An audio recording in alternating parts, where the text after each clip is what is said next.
Before the first snowflake touched Russian soil, before the cold became a silent executioner, the war was already decided in the minds of men who refused to listen. In Berlin, in the spring of 1941, enormous maps covered the walls of the war ministry.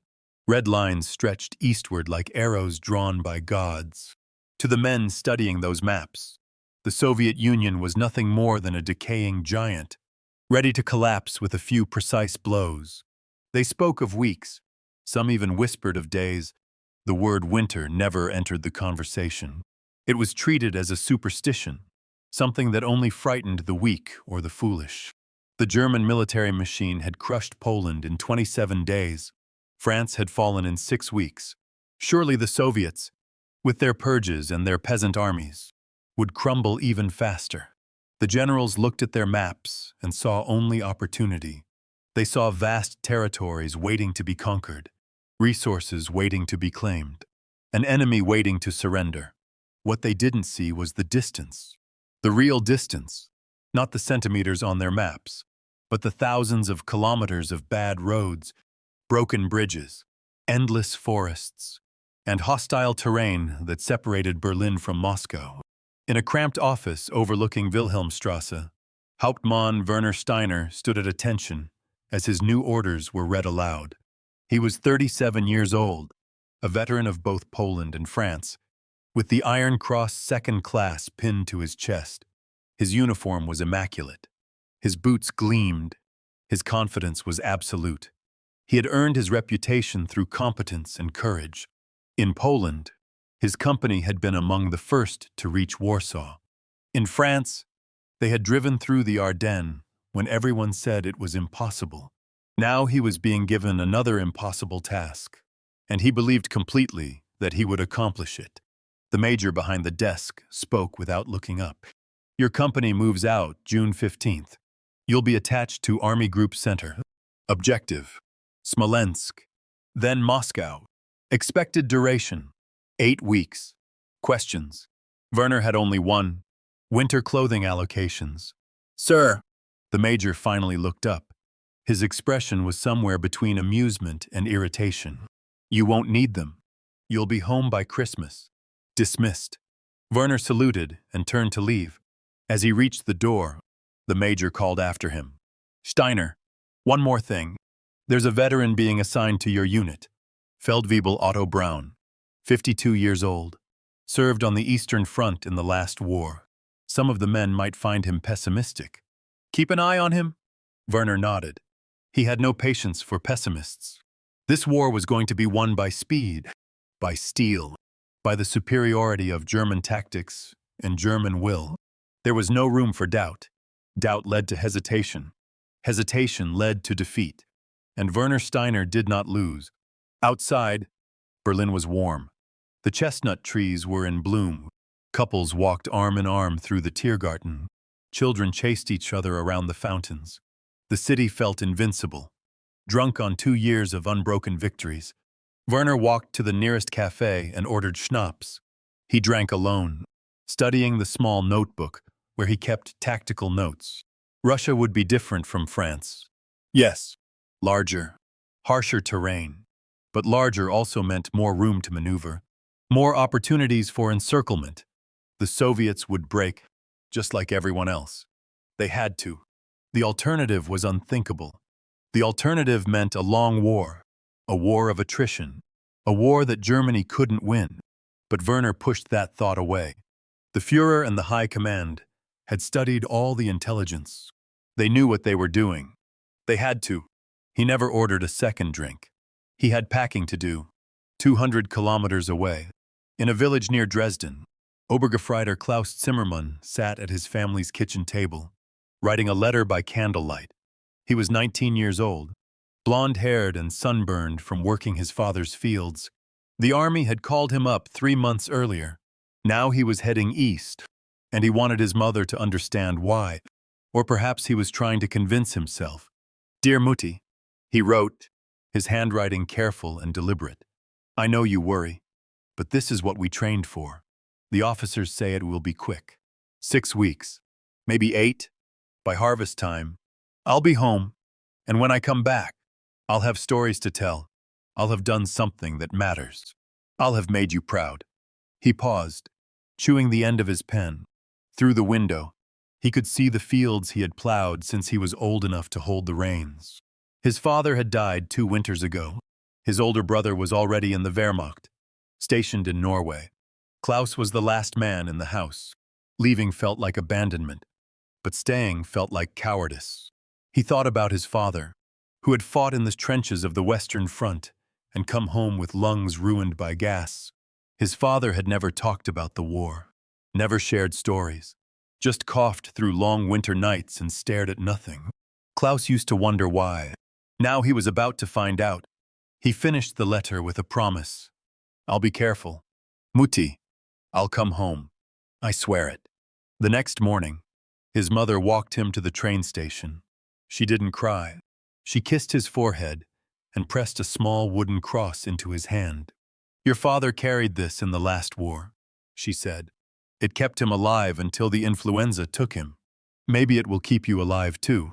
Klaus tucked it into his breast pocket and boarded the train. Through the window, he watched his village disappear into the distance. He felt no fear, only excitement, only the certainty that he was part of something immense, something historical. He was marching east with the most powerful army the world had ever seen. Nothing could stop them. The propaganda films he had watched in training showed German tanks rolling across Europe. Unstoppable, invincible. The newsreels showed defeated enemies, captured cities, triumphant parades. Why should Russia be any different? In Munich, Dr. Heinrich Adler was packing his medical kit when his wife entered his study. She stood in the doorway, watching him arrange scalpels and forceps with the same precision he brought to every surgery.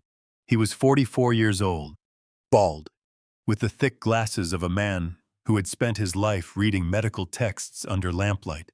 He had been a civilian surgeon before the war. Now he wore the uniform of a Stabsarzt, a senior medical officer. His hands, which had performed hundreds of delicate operations, were steady and sure as he packed. But his mind was troubled. His wife spoke quietly. They're saying it will be over quickly. Heinrich didn't look up. They always say that. Do you believe them? He closed the medical kit and finally met her eyes. I believe I'll do my job. That's all I can control. She crossed the room and put her hand on his shoulder. Come back to me. He covered her hand with his own. I will. But as he said it, he felt a flicker of doubt. Not about his ability to survive, about his ability to save the men who would be brought to him. War consumed surgeons just as surely as it consumed soldiers. He had seen it in the last war, when he was too young to serve, but old enough to volunteer in the hospitals. He remembered the endless trains arriving from the Western Front, filled with men missing arms, legs, faces. He remembered the smell of gangrene. He remembered the screams. He remembered working 16-hour shifts until his hands cramped and his vision blurred. He remembered the ones he couldn't save, the ones who died on the operating table, calling for their mothers, their wives, their children. He remembered all of them. This war, the officers promised, would be different, faster, cleaner, fewer casualties. Heinrich wanted to believe them, but he had requested winter medical supplies anyway. Just in case. The request had been denied. Too expensive, they said. Unnecessary. The campaign would be over before the snow fell. Heinrich had nodded and said nothing.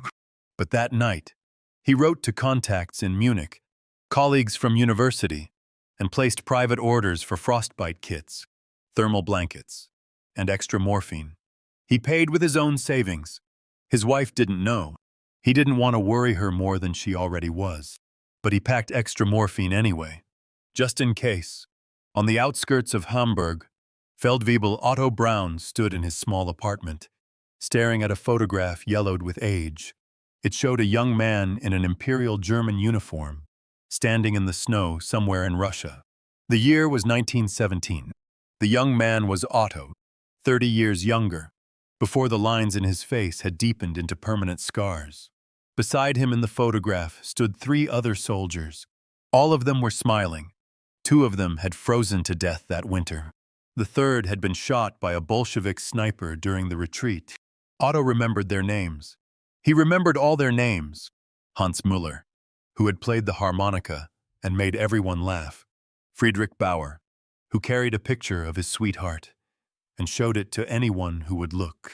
Georg Schmidt, who was the fastest runner in the battalion until a sniper's bullet found him. They were all dead now, dead for more than 20 years. But Otto saw their faces every time he closed his eyes. Otto had survived. He wasn't sure why. Luck, maybe, or stubbornness, or the fact that he had listened when the old-timers warned him about the cold. He had wrapped his feet in layers of wool. He had kept moving, even when his legs screamed for rest. He had shared his rations with the younger men, because a soldier who starved couldn't march, and a soldier who couldn't march was dead. He had learned these lessons in blood and ice, and now, 24 years later, he was going back to Russia, back to the cold, back to the snow that never ended, and the wind that cut through everything, and the nights that lasted forever. Now they were going back. Different war, different enemy, same country, and once again, no one was listening to the warnings. Otto had tried. At the training depot, he had pulled aside a young lieutenant and told him about the winter of 1917, about the temperatures that turned spit to ice before it hit the ground, about the horses that froze standing up, about the men who lost fingers and toes to frostbite. The lieutenant had thanked him politely and then ignored him completely, just like they had ignored the warnings in 1914, just like they would ignore every warning until it was too late. Otto folded the photograph and tucked it into his pack. He was 52 years old, too old for combat. But the Wehrmacht needed experienced NCOs to steady the younger troops. So here he was, going back to Russia. He felt no excitement, only a deep, weary sense of inevitability. History was a circle, wars were circles, and Russia was the place where German armies went to die. He thought about the neighbor's boy, a 17-year-old named Hans who had lied about his age to enlist. Otto had promised the boy's mother he would look after him. It was a stupid promise. You couldn't look after anyone in a war. You could only try to survive and hope the people around you did the same. But he had made the promise anyway, because the mother was a widow, and the boy was all she had left, because she had looked at him with tears in her eyes and said, "Please, he's all I have. Bring him home." And Otto, who should have known better, who had seen enough war to know that promises like that were lies, had said yes. He had looked into her desperate eyes and lied to her face. "I'll watch over him. I promise." Now that promise sat in his chest like a stone. Heavy, cold, unbreakable. Otto locked his apartment and walked to the train station. The platform was crowded with soldiers, all of them young, all of them laughing and shouting and singing patriotic songs. Otto stood apart from them, smoking a cigarette, watching the smoke curl into the morning air. He felt ancient. He felt like a ghost attending his own funeral. These boys had no idea what was waiting for them. No idea what Russia could do to men who thought they were invincible. They would learn, the hard way, the only way Russia taught lessons. The train arrived. Otto climbed aboard and found a seat in the corner. The young soldiers around him talked endlessly about the victories to come, about the loot they would take from Soviet cities, about the women they would meet. Otto closed his eyes and tried to sleep, but all he could see was snow. The units converged on the staging areas in Poland during the first weeks of June. Thousands of men, tens of thousands, assembling in forests and fields, forming into the largest invasion force in human history. Tanks rolled past in endless columns. Artillery pieces were dragged into position by horses and trucks. Supply depots swelled with ammunition, fuel, rations. The air hummed with anticipation. Klaus had never seen anything like it. The sheer scale was overwhelming. Everywhere he looked, there were men marching, men digging, men cleaning weapons, men writing letters home. The sound was constant, a low roar of human activity that never stopped. At night, the campfires stretched for kilometers, like a city made of light. Klaus felt small in the midst of it all, but he also felt powerful. He was part of something vast, something unstoppable. Klaus Zimmermann met his unit in a forest near Bialystok.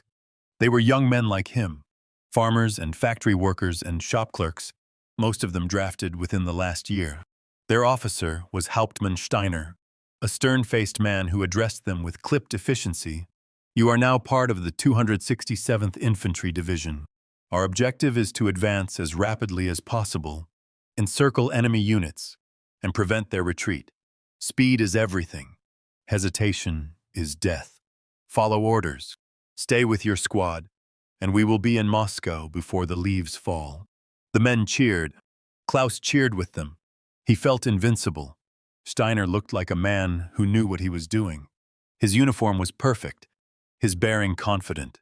If Steiner said they would reach Moscow, then they would reach Moscow. It was that simple. That evening, as the men sat around campfires cleaning their rifles, Klaus noticed an older soldier sitting alone, sharpening a trench knife with slow, deliberate strokes. The man's uniform was worn, his face weathered. Klaus approached him. Feldwebel Brown. Otto looked up. "That's right." Klaus gestured to the space beside him. "Mind if I sit?" Otto shrugged. Klaus sat down and extended his hand. "Obergefreiter Klaus Zimmermann. I just joined the unit." Otto shook his hand. His grip was firm but not aggressive. "Farm boy." Klaus blinked. "How did you know?" "Your hands. Calluses in the wrong places for factory work." Otto returned to sharpening the knife. "Where from?" "Near Dresden. Small village. My family grows wheat." Otto nodded. "Good. Farm boys know how to work. That matters more than shooting straight." Klaus watched him work for a moment, then asked the question that had been bothering him since the briefing. "Do you really think we'll be in Moscow by autumn?" Otto didn't answer immediately. He tested the edge of the knife against his thumb, then slid it into its sheath. When he finally spoke, his voice was low, meant only for Klaus. "I think we'll advance very fast. I think we'll win battles. I think we'll take a lot of ground." He paused. "And I think we're not prepared for what happens after that." Klaus frowned. "What do you mean?" Otto looked at him, really looked at him. Klaus saw something in the older man's eyes that made him uneasy. Not fear, something deeper, something like resignation. "Russia is big, boy. Bigger than you can imagine. And Russia has a way of swallowing armies. Ask the French, ask the Swedes, ask anyone who's marched east and thought they could conquer it." Klaus wanted to argue. He wanted to say that Germany was different, that the Wehrmacht was unstoppable, that the officers knew what they were doing. But something in Otto's tone stopped him. Instead, he asked, "Were you here before?" "In the last war." Otto nodded. 1917. Eastern Front. Stayed through the revolution and the treaty. Saw things I wouldn't wish on my worst enemy. He pulled out a cigarette and lit it. "I'll tell you something, Zimmermann. The Russians didn't beat us with tactics or firepower. They beat us with winter. Temperatures dropped to 40 below. Men froze to death standing at their posts. Horses died in their traces. Rifles wouldn't fire. And the cold just kept coming, day after day, until there was nothing left of us but ghosts." Klaus felt a chill despite the warmth of the fire. "But we're better prepared this time. Right? We have mechanized units, better logistics. We have summer uniforms." Otto interrupted. "We have tanks designed for French roads, not Russian mud. And we have officers who think winter is 8 months away." He took a long drag on his cigarette. "I hope I'm wrong, Zimmermann. I really do. But if I'm not, you listen to me when the cold comes. You do what I say." "Understood." Klaus nodded, though he wasn't sure he understood anything. Otto seemed like a man haunted by ghosts. But then again, maybe that was what happened when you survived one war and got dragged into another. Dr. Heinrich Adler arrived at the field hospital 3 days before the invasion. It was a collection of tents in a clearing, staffed by a dozen medics and 2 other surgeons. The equipment was adequate but not abundant. Bandages, morphine, surgical instruments, a portable sterilizer. Heinrich inspected everything with meticulous care. His assistant, a young medic named Fischer, watched him nervously. Everything in order. Herr Doctor. Heinrich picked up a scalpel, tested its edge, then set it down. For now. But we'll need more supplies if the campaign drags on. Fischer looked confused. Drags on. But the briefing said. I know what the briefing said. Heinrich removed his glasses and cleaned them with a cloth. The briefing said a lot of things, but I've learned to prepare for what might happen, not what we're told will happen. He put his glasses back on and looked at Fischer. The boy couldn't have been more than 20. Eager, competent, but completely unprepared for what was coming. None of them were. Heinrich had requested winter medical supplies, frostbite kits, thermal blankets, additional morphine for cold weather injuries. The request had been denied. Too expensive. He was told, unnecessary. They said, the campaign would be over before the snow fell. Heinrich didn't argue. He had learned long ago that arguing with the army was pointless. Instead, he quietly ordered extra supplies from contacts in Munich, paid for with his own money. They wouldn't arrive until August, but at least he would have them, just in case. That night, lying in his cot, Heinrich thought about his wife. He had promised to come back. He intended to keep that promise. But he also knew that war made liars of everyone. All he could do was his job. Save the men who could be saved. Make the dying men comfortable. Try not to think too hard about the ones he couldn't help. He closed his eyes and tried to sleep. Outside, the forest was alive with the sounds of an army preparing for war. Engines rumbling, men singing, officers shouting orders. It sounded like confidence. But to Heinrich, it sounded like the countdown to something terrible. June 21st, 1941. The night before the invasion, Klaus Zimmermann couldn't sleep. He lay in his tent, listening to the sounds of 20 other men breathing, snoring, shifting in their sleep. His rifle was beside him, freshly cleaned and oiled. His pack was ready. His boots were laced. Everything was prepared. And yet he felt a knot in his stomach that wouldn't loosen. He thought about his mother. He wondered if she was asleep or if she was lying awake, worrying about him. He touched the wooden cross in his pocket. His father had carried it through the trenches of the Western Front. Maybe it really would protect him. Maybe faith was enough. Outside the tent, he heard footsteps. Someone was moving through the camp. Klaus sat up and looked out through the tent flap. It was Otto, walking alone toward the edge of the forest. Klaus hesitated, then grabbed his boots and followed. He found Otto standing at the tree line, staring east. The sky was beginning to lighten. Dawn was less than an hour away. Couldn't sleep either, Klaus asked quietly. Otto didn't turn around. Sleep's for men with clear consciences. Klaus stood beside him. For a long time, neither of them spoke. Finally, Klaus broke the silence. Are you afraid? Otto considered the question. Not of dying. I've made my peace with that. He glanced at Klaus. I'm afraid of what it costs to survive. That's the part no one tells you about. Survival has a price, and you don't know what it is until you've paid it. Klaus didn't understand. Not yet. But he would, at exactly 03:15 hours on June 22nd, 1941. The German artillery opened fire. The sound was like the world splitting open. Thousands of guns firing simultaneously, lighting up the night with muzzle flashes that turned the forest into a landscape of flickering shadows. Klaus felt the ground shake beneath his feet. He covered his ears, but it didn't help. The noise was inside him, in his chest, in his bones. It was the sound of the earth being torn apart. It was the sound of history being made. It was the sound of 3 million men beginning the largest land invasion in human history. Werner Steiner stood with his company, watching the barrage through binoculars. He felt no fear, only exhilaration. This was what he had trained for. This was war in its purest form. Overwhelming force applied with surgical precision. The Soviets would never recover from this opening blow. By nightfall, they would be in full retreat. He lowered the binoculars and turned to his men. Fix bayonets. Prepare to advance. The barrage lifted at 0400. The infantry moved forward. Klaus Zimmermann stepped across the border into the Soviet Union, with his heart hammering and his hands slick with sweat. Around him, thousands of other men did the same. Tanks rolled past, their treads chewing up the dirt roads. Planes roared overhead, black shapes against the dawn sky. The invasion had begun. The first Soviet positions were obliterated. Klaus saw the aftermath as his unit moved through trenches collapsed by artillery, bodies torn apart, abandoned rifles lying in the dirt.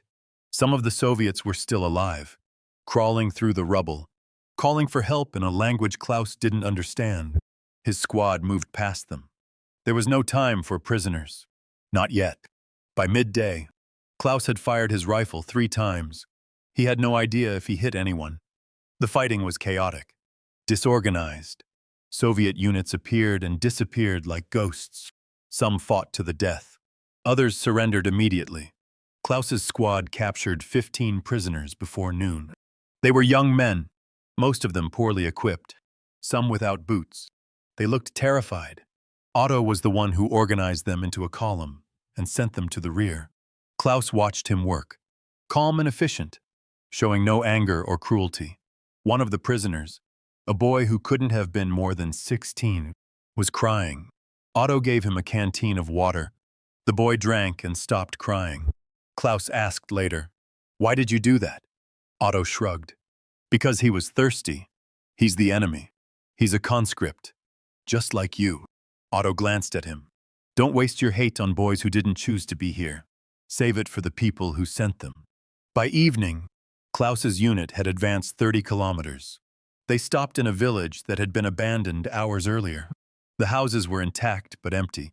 Tables still had food on them. Fires still smoldered in the stoves. Werner ordered the men to rest and eat. Klaus sat on the steps of a house, gnawing on a piece of hard bread, watching the sun set over the fields. He felt strange, not triumphant, not horrified, just numb. The day had been a blur of noise and movement and fear. He had survived. That was all that mattered. Otto sat down beside him. "First day of combat. How do you feel?" Klaus thought about it. "I don't know. Like it wasn't real." Otto nodded. "That's normal. Give it time. It'll feel real soon enough." They sat in silence for a while. Then Klaus asked, "Do you think we'll really be in Moscow by autumn?" Otto didn't answer. He just stared at the horizon, where the sky was turning purple and the first stars were appearing. After a long moment, he said, "We'll see." The advance continued. Day after day, the German army pushed deeper into the Soviet Union. Villages fell. Towns fell. Cities fell. The Red Army retreated, sometimes in good order, sometimes in chaos. Wehrmacht divisions encircled entire Soviet units, capturing tens of thousands of prisoners. The maps in Werner Steiner's command tent showed red arrows advancing on every front. Army Group North pushed toward Leningrad. Army Group South aimed for Kiev. Army Group Center, Werner's unit, drove straight for Moscow. It felt like victory. It looked like victory.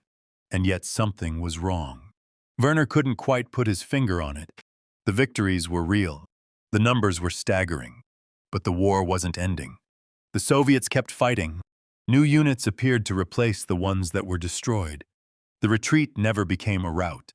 It was as if the Soviet Union had infinite reserves, infinite space to trade for time. And the supply lines were stretching. Werner noticed it first in small ways. Fuel deliveries arrived late. Ammunition requisitions took longer to fill. Rations were reduced slightly. Nothing catastrophic. Nothing that would stop the advance. But it was there. A subtle strain in the system. Like a rope being pulled tighter and tighter.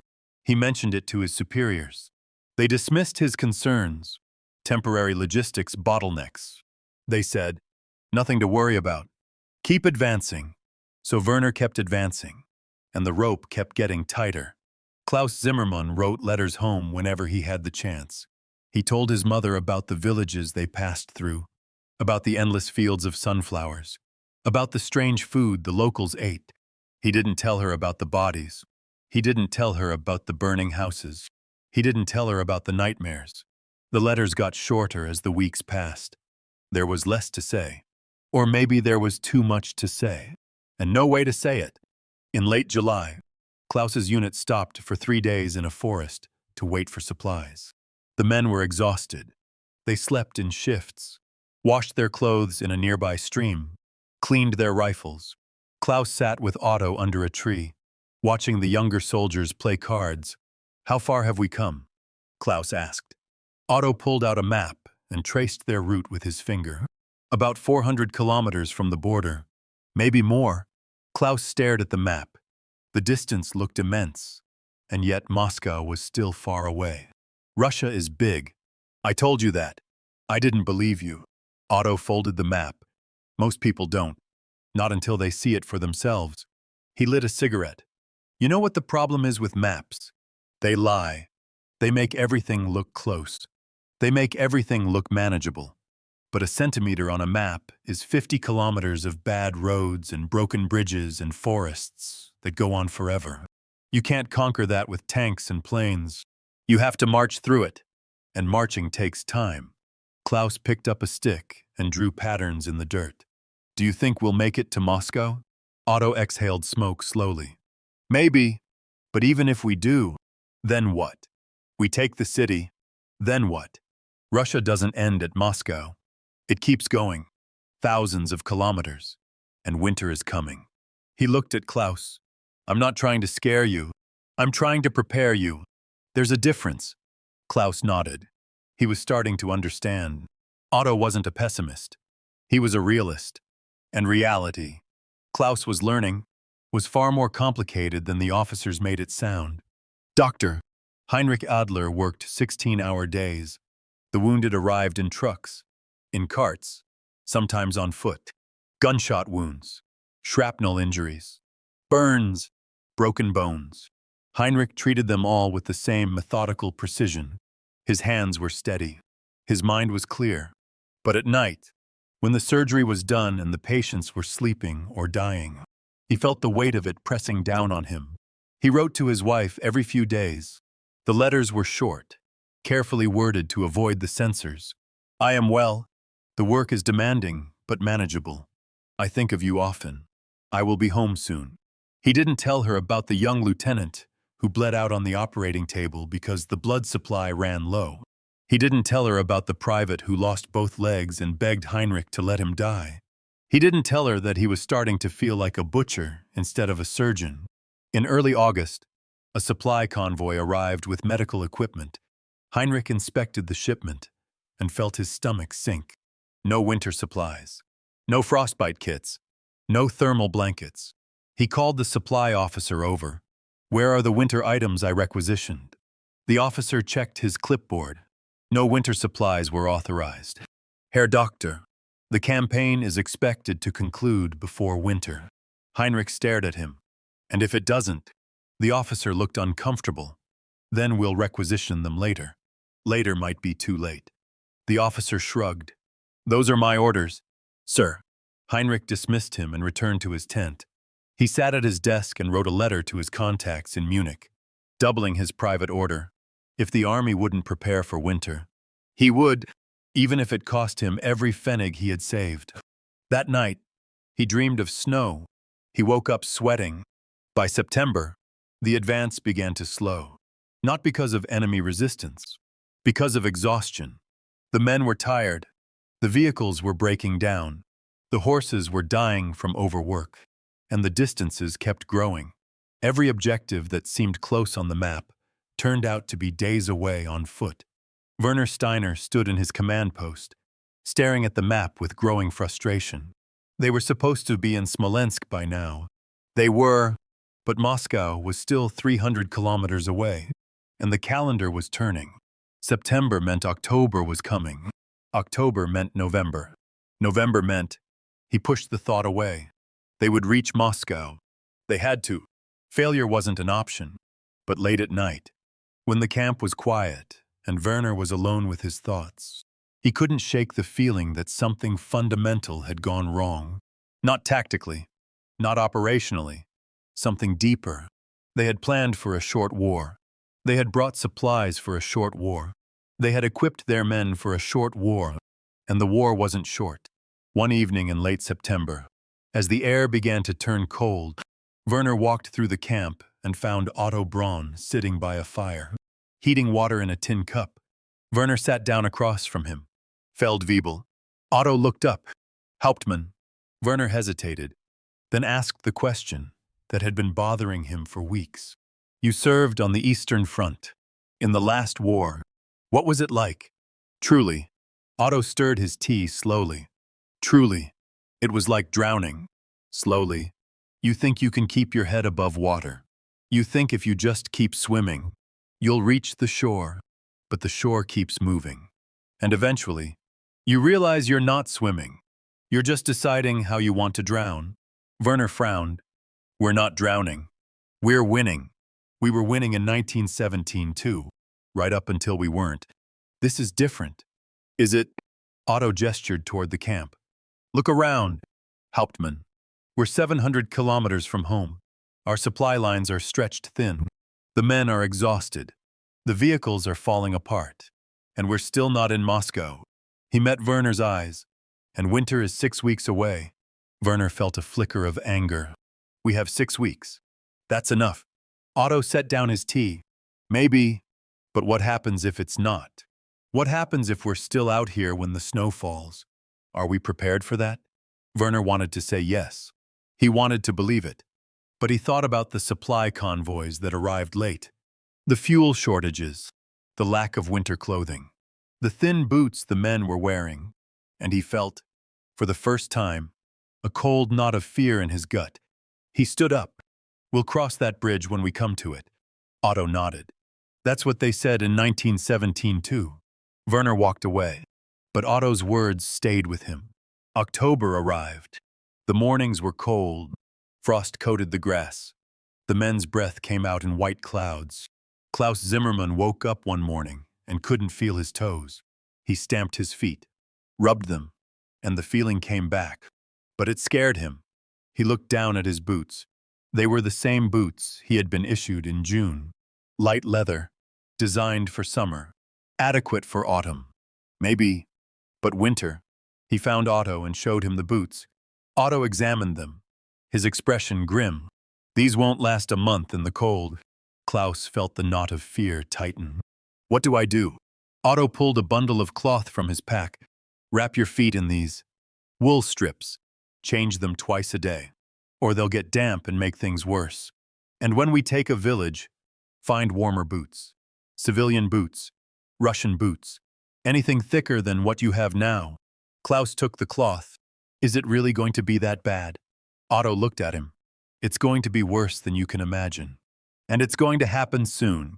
2 days later, the rain started. Not a light drizzle, a torrential downpour that turned the roads into rivers and the fields into swamps. The advance ground to a halt. Tanks sank to their axles in mud. Trucks got stuck and had to be abandoned.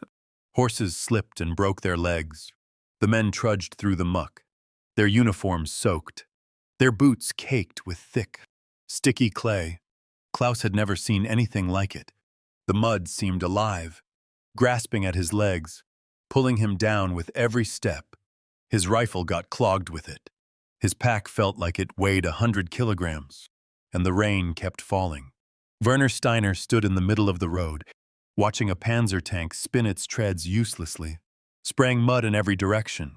The crew was out, trying to dig it free, but every shovelful they removed was replaced by more mud sliding down from the sides. It was pointless. The tank wasn't going anywhere. He grabbed a radio operator. Get me division command. The operator tried. The radio crackled with static. Sir, the signal's too weak. The rain is interfering. Werner swore. He looked around at his immobilized company. Vehicles stuck everywhere. Men standing around, useless, waiting for the mud to dry. But it wouldn't dry. Not with this rain. And every day they sat here. The Red Army was pulling back, regrouping, preparing. He grabbed his second in command. Get the men moving on foot. We'll leave the vehicles for the recovery crews. We can't just sit here. The lieutenant looked skeptical. Sir, without the vehicles, we have no heavy weapons, no supplies. No, I know what we don't have, Werner snapped. Then, more quietly, I know, but we can't just wait here. Every day we lose is a day closer to winter. The lieutenant saluted and moved off to organize the men. Werner stood alone in the rain. For the first time since the invasion began, he felt something he hadn't allowed himself to feel before. Doubt. The rain lasted 4 days. When it finally stopped, the damage was clear. Half of Army Group Center's vehicles were stuck in the mud. The advance, which had been slowing for weeks, now stopped completely. Engineers worked around the clock to build corduroy roads, logs laid crosswise to create traction. But it took time. Time they didn't have. Dr. Adler treated an endless stream of men with trench foot, respiratory infections, and exhaustion. The rain had soaked through everything. Uniforms, tents, bandages. Nothing dried. Everything moldered. Infections spread. Men who had survived bullets and shrapnel were now dying from pneumonia. Heinrich worked by lantern light, his glasses fogged, his hands raw from constant washing in ice-cold water. Fischer, his assistant, looked like he was on the verge of collapse. How much longer? Herr Doctor. Heinrich didn't answer. He didn't know. He just kept working. One night, in the middle of October, the rain stopped. The temperature dropped. The mud froze, and Werner Steiner stood outside his tent, watching the first snowflakes fall. They were small, almost delicate. They melted as soon as they touched the ground. But they were there, undeniable. The first snow of the season. Otto Braun stood beside him, smoking a cigarette. Here it comes, Otto said quietly. Werner stared at the snow. We still have time. We can still reach Moscow before the real cold sets in. Otto took a long drag on his cigarette. Maybe, but let me ask you something. Hauptmann, have you ever seen a Russian winter? Werner shook his head. Otto flicked his cigarette into the mud. Then you don't know what you're racing against. The advance resumed. The mud, now frozen, was hard as iron. The vehicles could move again. But the cold was beginning to bite. Klaus Zimmermann woke up one morning and found ice in his canteen. His fingers were stiff when he tried to load his rifle, and at night, even wrapped in his thin blanket, he shivered until dawn. He asked Otto, "How much colder will it get?" Otto looked at him. "Much colder. This is nothing. This is just the beginning." On October 28th, Werner Steiner received new orders. His division was to advance to a town called Mozhaisk, 70 kilometers west of Moscow. Intelligence reported light resistance. They were to take the town and hold it until the main assault on Moscow began. Werner studied the map. 70 kilometers. In good conditions. 3 days. In bad conditions. A week. They had enough fuel, enough ammunition, enough food. Barely. But enough. He called his officers together. We move out at dawn. Full speed. No stops except for fuel and rest. We take Mozhaisk, and we hold it. Any questions? One of the lieutenants raised his hand. Sir, what about winter clothing? The men are asking. I've requested it. Werner interrupted. Division says it's en route. It'll catch up to us. The lieutenant looked skeptical, but said nothing. That night, Werner couldn't sleep. He lay in his cot, staring at the canvas roof of his tent, listening to the wind. It had a hollow, mournful sound, like something dying. He thought about Otto's words, about drowning slowly, about the shore moving farther away. He pushed the thoughts aside. They would reach Moscow. They would win. They had to. But deep down, in a place he didn't want to acknowledge, Werner Steiner was beginning to understand that some wars couldn't be won with courage or tactics or superior firepower. Some wars were won by patience, by space, by the slow, grinding attrition of time and distance and cold. And in that kind of war, the Wehrmacht was already losing. The temperature dropped to 5 degrees below freezing. Klaus's hands were numb inside his gloves. His ears burned. His nose ran constantly, and the mucus froze on his upper lip. He wrapped a scarf around his face, but the wool was thin and cheap. It didn't help much. Around him, the other men were suffering too. Some had wrapped newspapers inside their uniforms for insulation.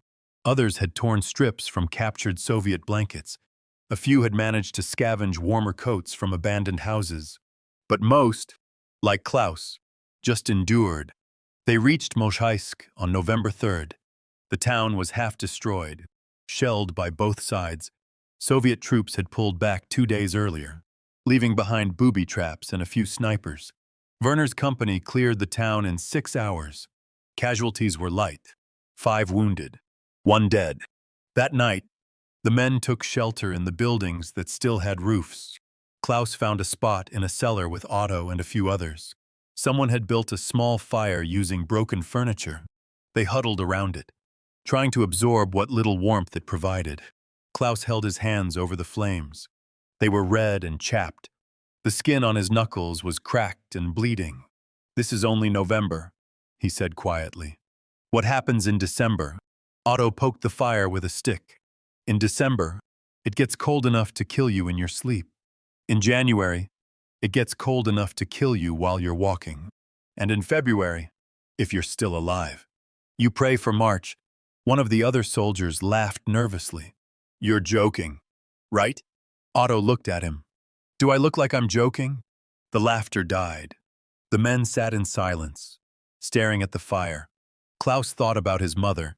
He wondered if she was sitting by the stove, knitting, the way she always did in the evenings. He wondered if she thought about him. He wondered if she knew how cold it was here, how far away he was, how impossible it felt to ever make it home. He touched the wooden cross in his pocket. It felt like a lie. On November 5th, Werner Steiner received a message from division headquarters. He read it 3 times, his face growing harder with each reading. Then he crumpled the paper and threw it against the wall. His second-in-command picked it up and read it. "They're delaying the Moscow assault." Werner nodded, his jaw tight. "Weather conditions. Supply issues. They're calling it a temporary pause. 2 weeks. Maybe 3. 2 weeks." The lieutenant looked stricken. "Sir, in 2 weeks. It'll be late November. If we're still out here—" "I know," Werner snapped. Then, quieter, "I know." He walked to the window and stared out at the frozen landscape. Snow was falling again, heavier now. The flakes were the size of coins, drifting down in thick curtains. The roofs of the buildings were already white. The streets were disappearing under a blanket of snow. He thought about the men. They were cold, exhausted, running low on everything. And now they were being asked to wait, to sit here, in the cold, while winter tightened its grip. Werner had spent his entire career believing in the army's ability to solve problems. Logistics, tactics, morale, everything could be managed if you had the right systems in place. But you couldn't manage the weather. You couldn't outmaneuver the cold. And you couldn't resupply an army faster than the snow could bury the roads. For the first time, Werner Steiner understood that they were in trouble. Real trouble. And there was nothing he could do about it. That evening, Klaus was on guard duty when Otto found him. Klaus was stamping his feet, trying to keep the blood flowing, his rifle slung over his shoulder. Otto handed him a tin cup. "Soup. Drink it while it's hot." Klaus took the cup gratefully. The soup was thin, barely more than hot water, with a few bits of potato. But it was warm. He drank it in gulps. "Thanks." Otto leaned against the wall beside him. For a while, neither of them spoke. Then Otto said, "You asked me once if I was afraid. Remember?" Klaus nodded. "I lied." Otto said, "I am afraid. Not of dying. I've made my peace with that. I'm afraid of failing, of not doing enough, of the people who depend on me dying because I wasn't good enough, or fast enough, or smart enough." He looked at Klaus. "That's the real fear. Not what happens to you. What happens to the people you promised to protect." Klaus thought about that. "Who did you promise to protect?" Otto's face darkened. "A boy, my neighbor's son, 17 years old. Lied about his age to enlist. I told his mother I'd look after him.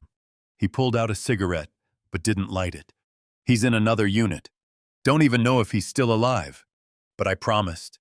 Klaus didn't know what to say, so he said nothing. They stood together in the cold, watching the snow fall. November 7th. The temperature dropped to 15 below zero. Klaus woke up and couldn't feel his feet. He sat up, panicked, and started rubbing them through his boots. Slowly, painfully, the sensation returned, but it scared him. It scared him badly. He found Dr. Heinrich Adler at the field hospital, treating a soldier with frostbitten fingers. The soldier's hands were wrapped in bandages. His face was pale. Klaus waited until the doctor was finished, then approached him. Herr Doctor, I need to ask you something. Heinrich looked at him. Are you injured? No, not yet. But I lost feeling in my feet this morning. It came back, but he hesitated. How do I know when it's serious? Heinrich's expression was grave. If the skin turns white or blue, if you lose sensation completely, if you see black spots, you come to me immediately. Don't wait. Frostbite progresses quickly. By the time it hurts, it's often too late to save the tissue. Klaus felt his stomach turn. And if I don't come, then you lose the toes, maybe the feet, maybe more. Heinrich paused. Take care of yourself. Soldier, wrap your feet. Keep them dry. Keep moving. Your body is your only defense out here. Klaus nodded and walked away. He felt numb, not from the cold, from fear. That night, as he lay in his tent, he wrote a letter to his mother. It was the first honest letter he had written since leaving home. Dear Mutti, I don't know if I'll come home. I want to believe I will. But every day it gets colder. Every day it gets harder. I'm sorry I can't keep my promise. I'm sorry for lying to you. I'm scared. I don't want to die here. But I don't know how to survive. I love you. Please forgive me. He folded the letter and tucked it into his pack. He didn't send it. He couldn't bear for his mother to read those words. November 10th. The division received a supply convoy. The men rushed to unload it, hoping for winter clothing, heavy coats, lined boots. What they found instead were crates of ammunition, fuel canisters, and rations. No winter gear, nothing warm. Werner Steiner confronted the supply officer. Where are the winter uniforms? The officer checked his manifest. Not on this convoy, sir. They're still in transit from Germany. In transit. It's November. How long does it take to ship coats? The officer looked uncomfortable. There've been delays. Sir, priority was given to ammunition and fuel. Winter clothing is coming. But Werner didn't wait for him to finish. He turned and walked away, his fists clenched. Around him, soldiers were opening ration crates and finding the contents frozen solid. One man dropped a can on the ground. It didn't dent. It bounced. Otto Braun stood nearby. Watching, Klaus approached him. What do we do? Otto looked at the frozen supplies, at the thin uniforms the men were wearing, at the snow piling up around the camp. We improvise. We scavenge. We survive as long as we can. He met Klaus's eyes, and we pray that command comes to their senses before it's too late. Klaus wanted to ask what happened if they didn't, but he already knew the answer. On November 15th, the temperature dropped to 25 below zero. The earth froze solid. The vehicles wouldn't start. The fires barely burned, and the men began to understand that the cold wasn't just an inconvenience. It was the enemy. It was the war. Werner Steiner stood in his command post, studying the map for the 100th time. Moscow was 50 kilometers away. 50 kilometers. So close, and yet completely unreachable. His men were freezing. His vehicles were immobilized. His supply lines were collapsing, and winter had just begun. Otto Braun sat by a dying fire, staring at the flames. He thought about 1917, about the men he had watched freeze to death, about the promises he had made and failed to keep. History was repeating itself, and this time, there would be no treaty to save them. Only the cold, only the snow, only the long, slow process of dying. Klaus Zimmermann wrapped himself in his thin blanket. and tried to sleep. But the cold seeped through everything. He shivered uncontrollably. His teeth chattered, and in the darkness, he whispered a prayer he had learned as a child, a prayer for protection and mercy. The prayer went unanswered. The cold kept coming, and the snow kept falling, and the war marched on, indifferent to the suffering of men. The cold arrived like an executioner, not slowly, not gradually, but with the sudden brutality of a door slamming shut. On November 20th, the temperature dropped to 30 degrees below zero overnight. Men who had gone to sleep shivering woke up unable to move their fingers. Sentries on watch were found at dawn, still standing at their posts, frozen solid where they stood. Klaus Zimmermann woke to the sound of someone screaming. He bolted upright in his tent, his breath coming out in clouds so thick he could barely see. The screaming continued, high-pitched and raw. He grabbed his rifle and stumbled outside. In the center of the camp, a young soldier stood with his hands outstretched, staring at them in horror. His gloves were off. His fingers were white as chalk, then mottled blue near the tips. As Klaus watched, the soldier tried to bend them. There was a sound like dry wood breaking. The soldier's scream became a shriek. "Doctor!" Heinrich Adler came running, his medical bag in hand. He grabbed the soldier's wrists and examined the fingers. His face went pale. "Get him to the hospital tent. Now." 2 men carried the screaming soldier away. Klaus stood frozen, watching. Otto appeared beside him, his face grim. "What happened to him?" Klaus asked, though part of him already knew. "Frostbite. Advanced. He probably had it for days and didn't realize it." Otto pulled Klaus aside. "Listen to me. Check your hands and feet every 2 hours. If you lose feeling, if you see white skin, you come find me or the doctor immediately." "Understood." Klaus nodded, but he could still hear the soldier screaming in the distance. The sound burrowed into his brain and wouldn't let go. Inside the medical tent, Heinrich worked with swift, mechanical precision. He had seen frostbite cases every day for the past week, but nothing this severe. The soldier's fingers were dead tissue now. There was no saving them. He prepared a syringe of morphine, the last full dose he had. After this, they would have to start rationing even pain relief. "Hold him down," he told his assistants. They pinned the soldier's arms. Heinrich injected the morphine and waited for it to take effect. The soldier's screams faded to whimpers. His eyes were wide and glassy, already going into shock. Heinrich picked up the bone saw. It was the same saw he had used to cut through wood just yesterday, sharpened on a whetstone because his surgical saws had all dulled. There was no time for sterilization, no proper anesthetic, no antiseptic, just morphine. A saw and speed. He positioned the blade just below the first knuckle of the soldier's right hand. "I'm sorry," he whispered, though he wasn't sure if he was apologizing to the soldier or to himself. Then he began to cut. The sound was wrong. Bone didn't sound like bone anymore in the cold. It sounded brittle, crystalline, like cutting through frozen meat. Heinrich worked quickly, his hands steady despite the horror of it. 4 fingers on the right hand, 3 on the left. Each amputation took less than a minute. Each one aged him a year. When it was done, he bandaged the stumps with strips of cloth torn from a dead man's uniform. The soldier was unconscious now, either from shock or the morphine. Heinrich couldn't tell which. He stepped back, his hands covered in blood that was already starting to freeze. Fischer, his assistant, looked like he was going to vomit. "How many is that today?" Heinrich checked his log. 17 amputations since dawn. Fingers, toes, 1 foot. He closed the book. "It's going to get worse." "How can it get worse?" Heinrich didn't answer. He just cleaned his instruments and prepared for the next patient. Werner Steiner stood outside his command post, watching his company fall apart. Not from enemy action, from the cold.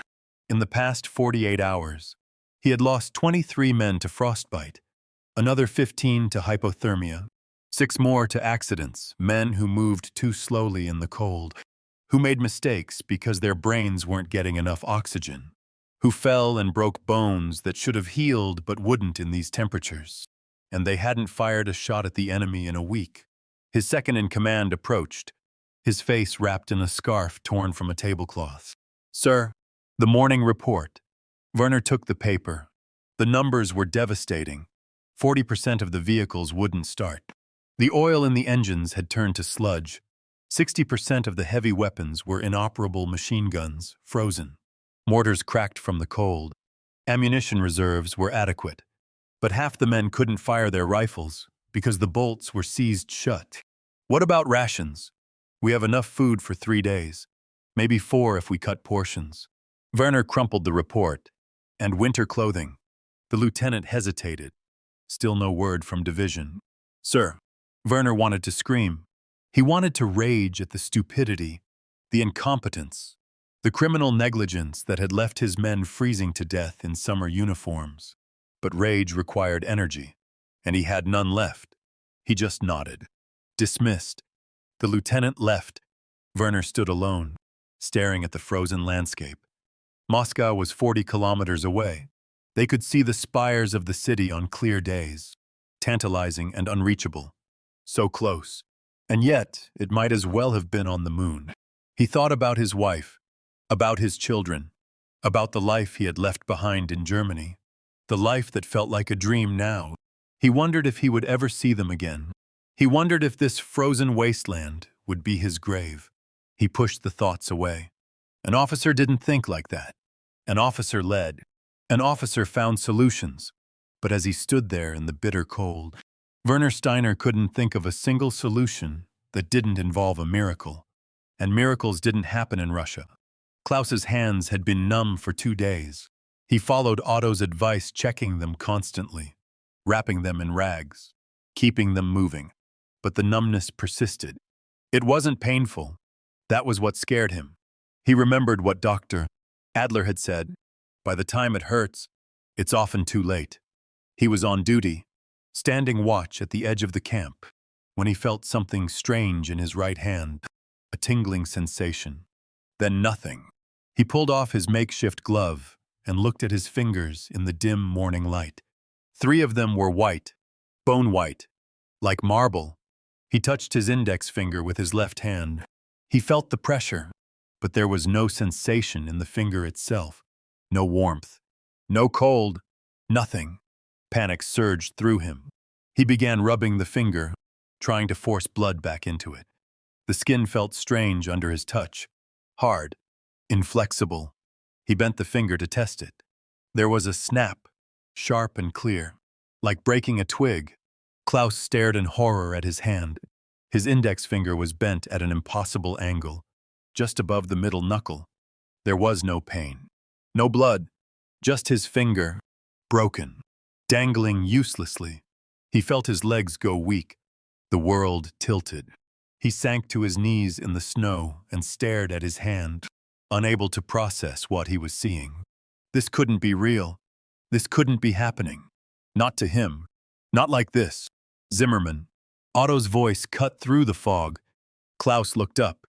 The older man was running toward him, his face a mask of concern. He grabbed Klaus's hand and examined the finger. His jaw tightened. "Can you feel this?" Otto squeezed the broken finger. Klaus shook his head. "How long has it been numb?" 2 days. Maybe 3. Otto swore under his breath. "Why didn't you come to me? I thought it would get better. I thought if I kept moving." "You thought wrong." Otto pulled Klaus to his feet. "Come on. We're going to see the doctor." Klaus stumbled alongside him, his eyes fixed on his broken finger. It swayed with each step, grotesque and unnatural. He felt detached from it, as if it belonged to someone else, as if his body was betraying him piece by piece. They reached the medical tent. Dr.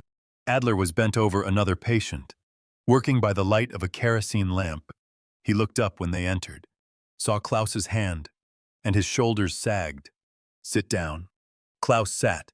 Adler finished with his current patient, a man with blackened toes that would need to be amputated later, and then turned his attention to Klaus.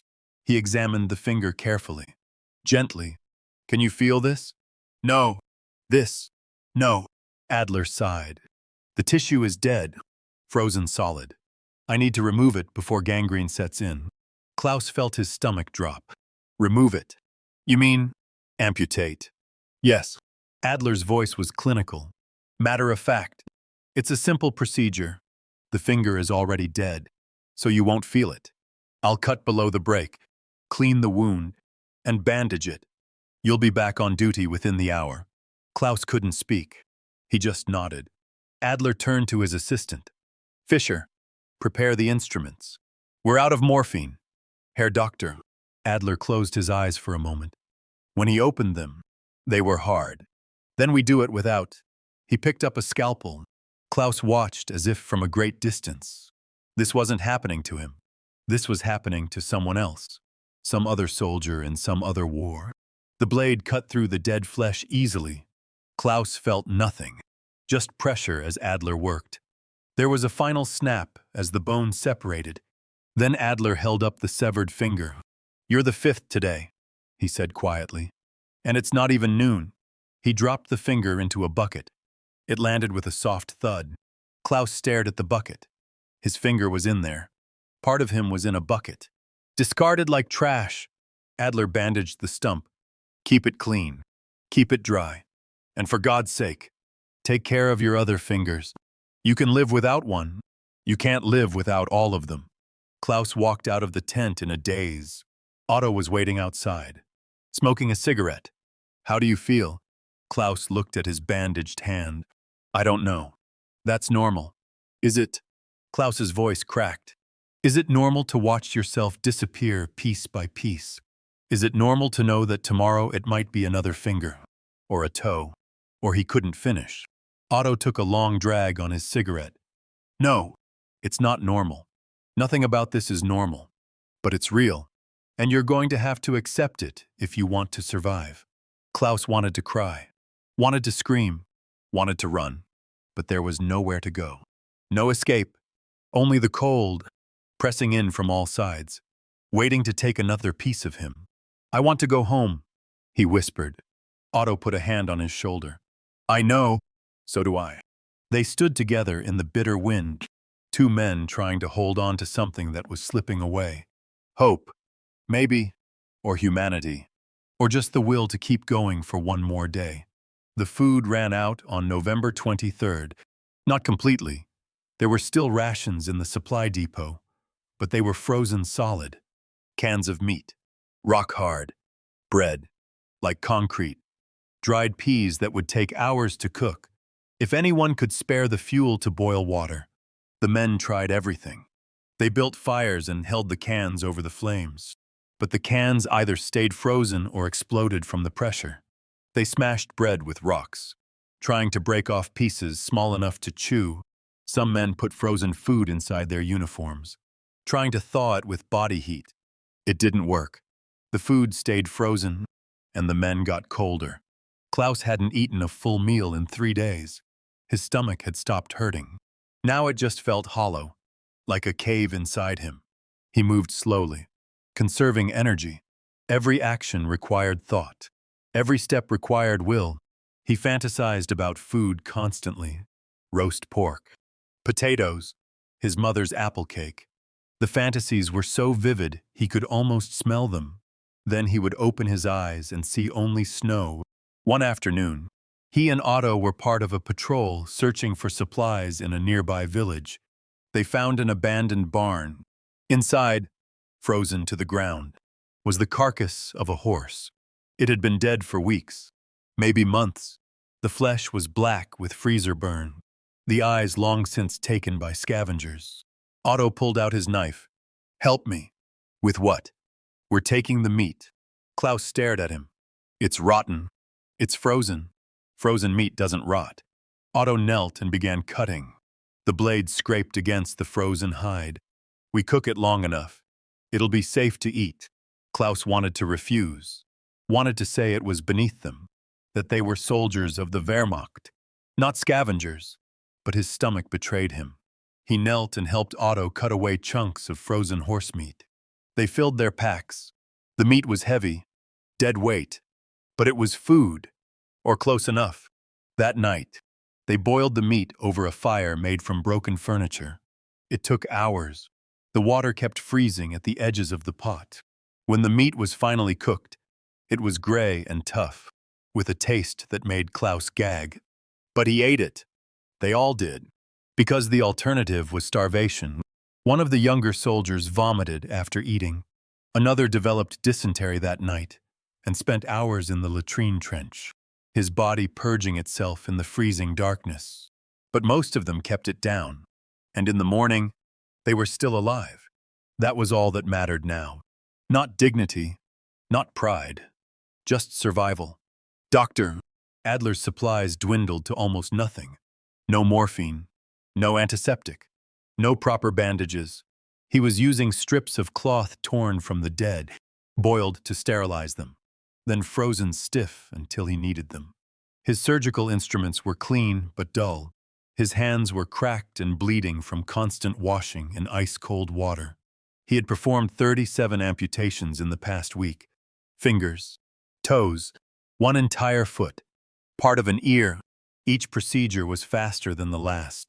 Not because he was getting better, but because he was getting numb.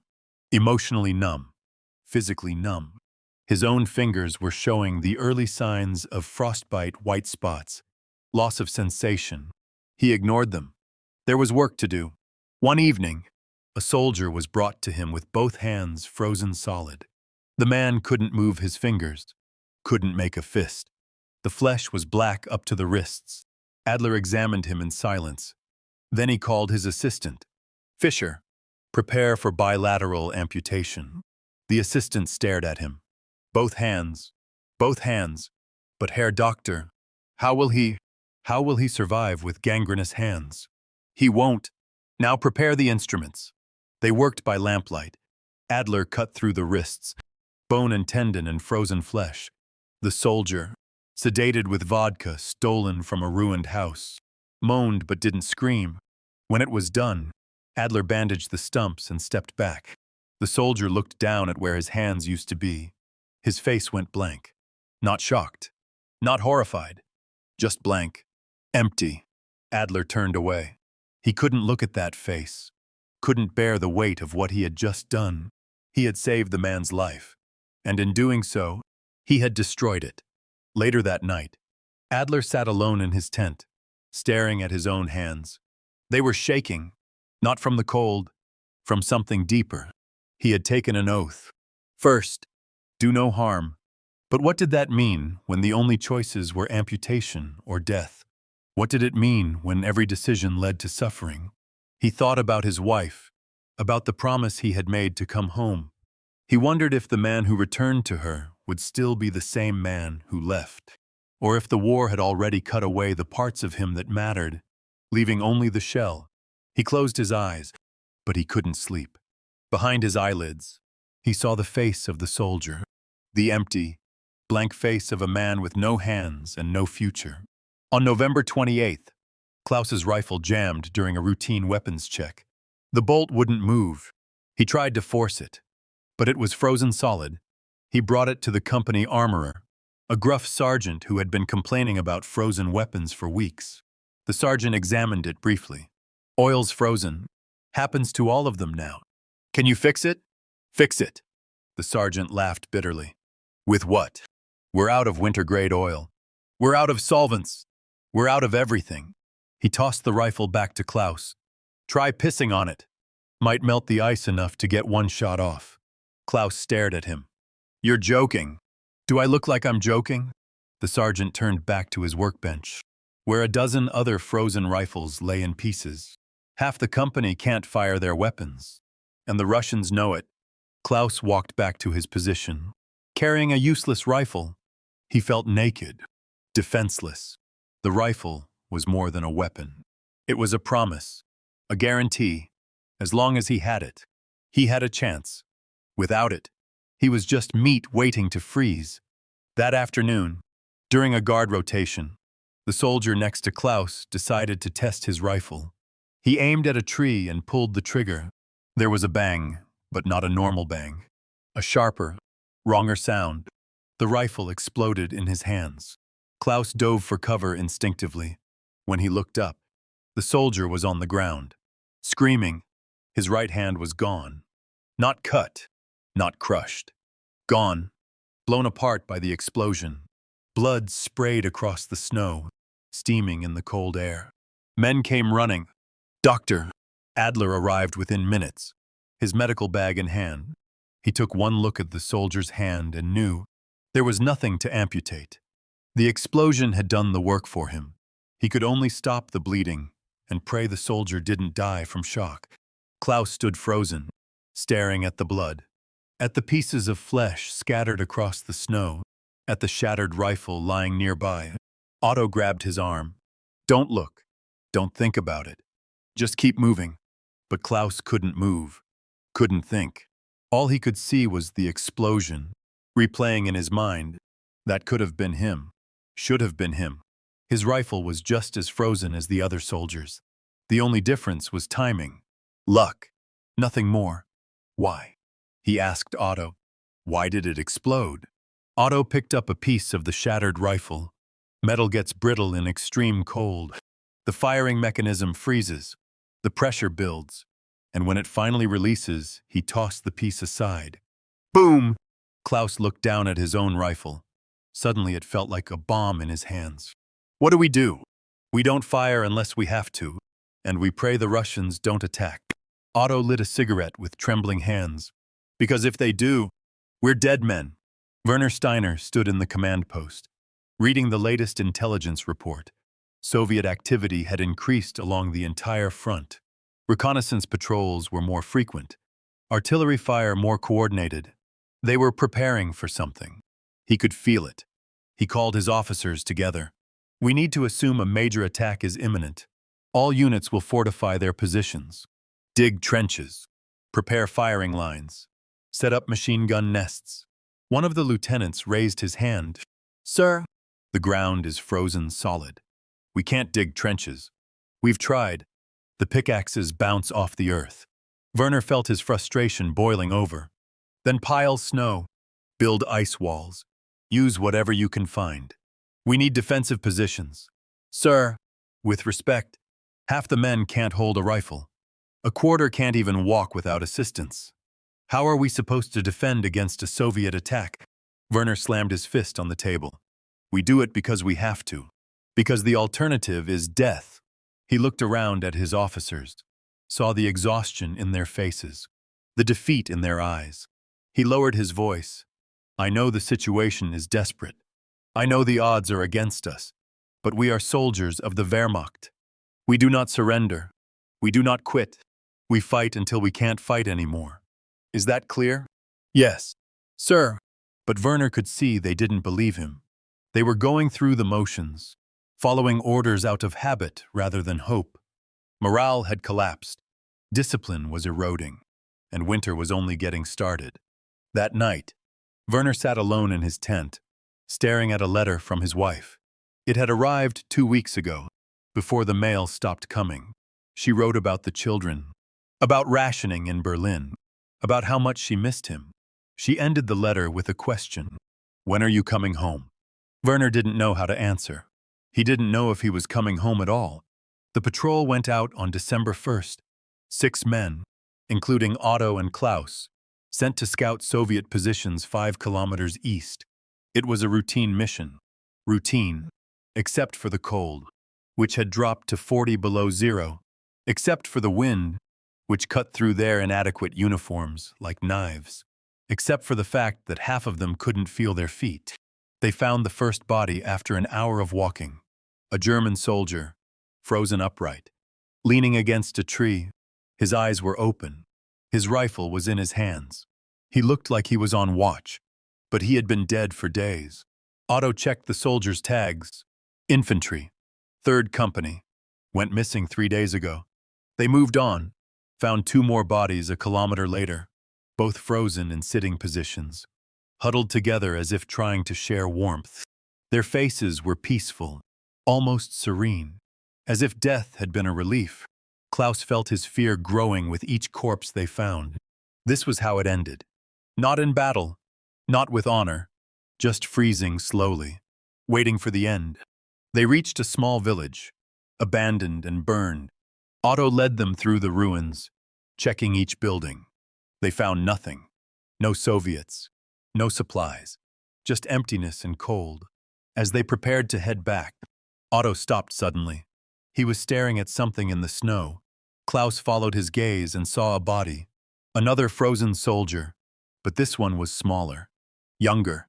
Otto walked over slowly, like a man in a dream. He knelt beside the body and brushed snow from the face. Then he went very still. Klaus approached. Feldwebel. Otto didn't respond. His hands were trembling as he pulled the soldier's tags free. He read them once, twice. Then he closed his eyes. Otto?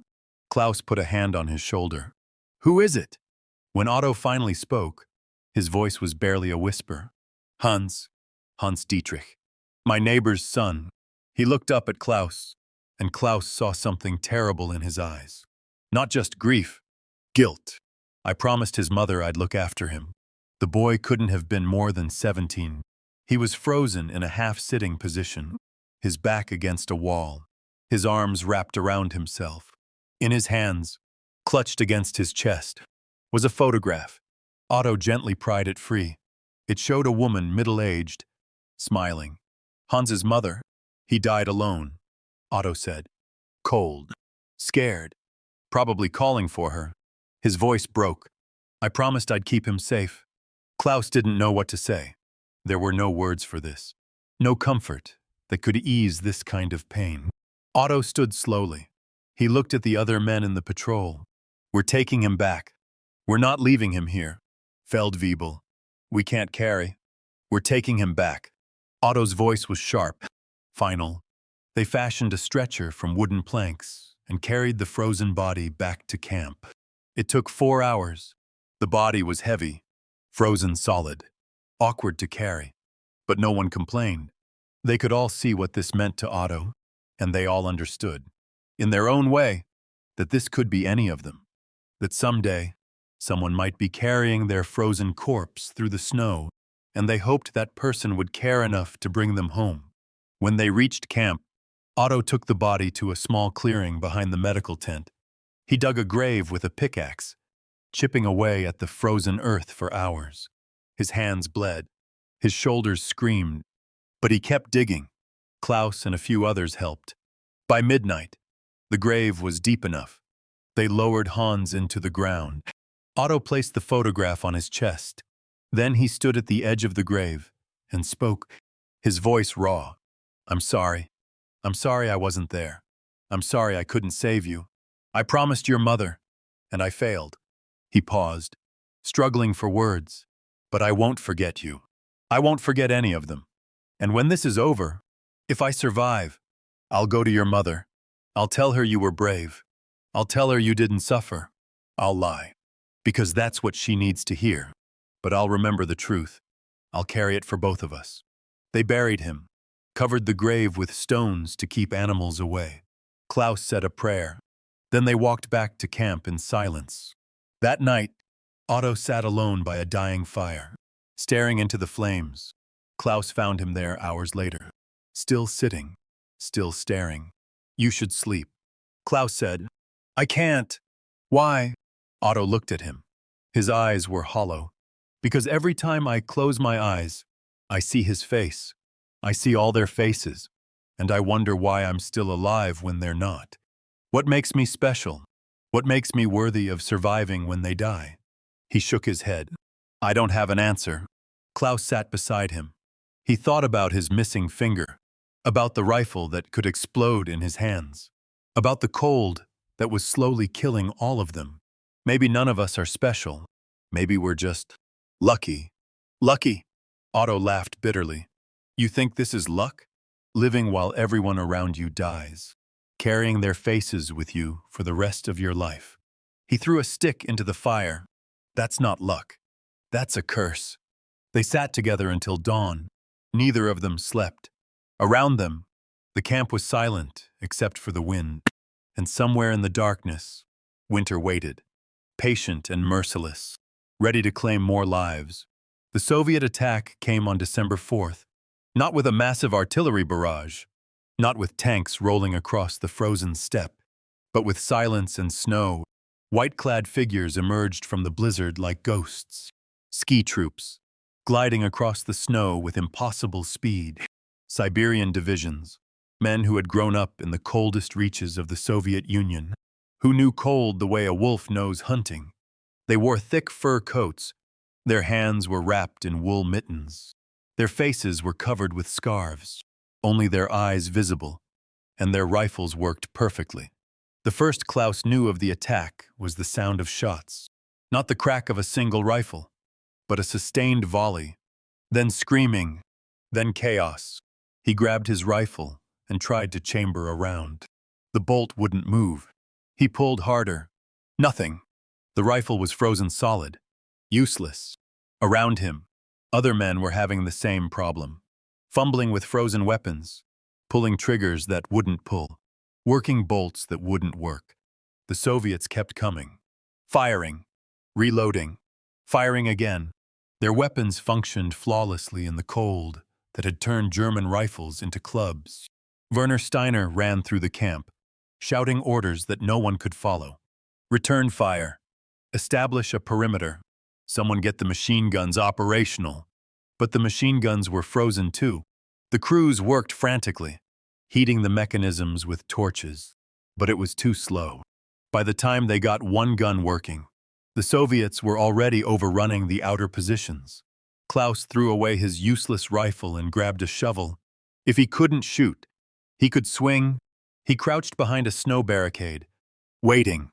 A Soviet soldier appeared, moving fast on skis. Klaus swung the shovel as hard as he could. It connected with the man's chest, sending him sprawling. Klaus raised the shovel to strike again, but his arms were weak from hunger and cold. The swing was slow. The Soviet rolled away, brought up his rifle, and fired. The bullet missed by inches. Klaus dropped and scrambled backward. Another Soviet appeared. Then another. Klaus had no weapon, no defense. He was going to die here, in the snow, killed by men whose rifles actually worked. Then Otto was there, firing a captured Soviet rifle. One shot. 2. 3. The Soviets went down. Otto grabbed Klaus by the collar and dragged him to cover. "Where did you get that?" Klaus gasped. "Took it off a dead Russian 2 days ago. Kept it hidden." Otto fired again, covering their retreat. Their weapons work in the cold. Ours don't. Figure it out yet. We're not fighting the Red Army. We're fighting winter, and winter is on their side. The battle lasted 2 hours. When it was over, the Soviets withdrew as quickly as they had come, disappearing into the blizzard.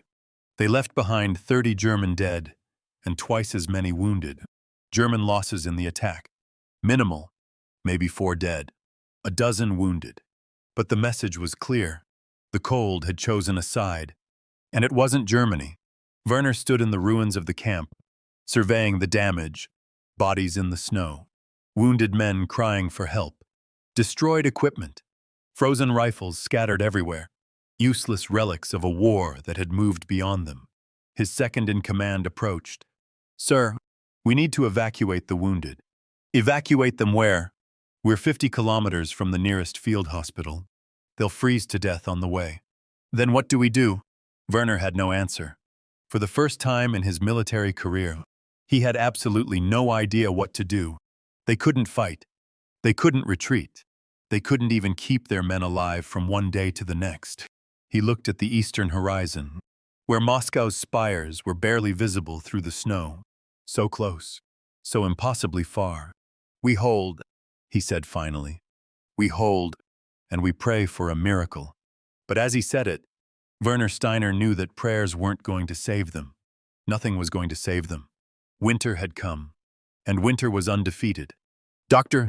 Adler worked through the night, treating the wounded from the Soviet attack.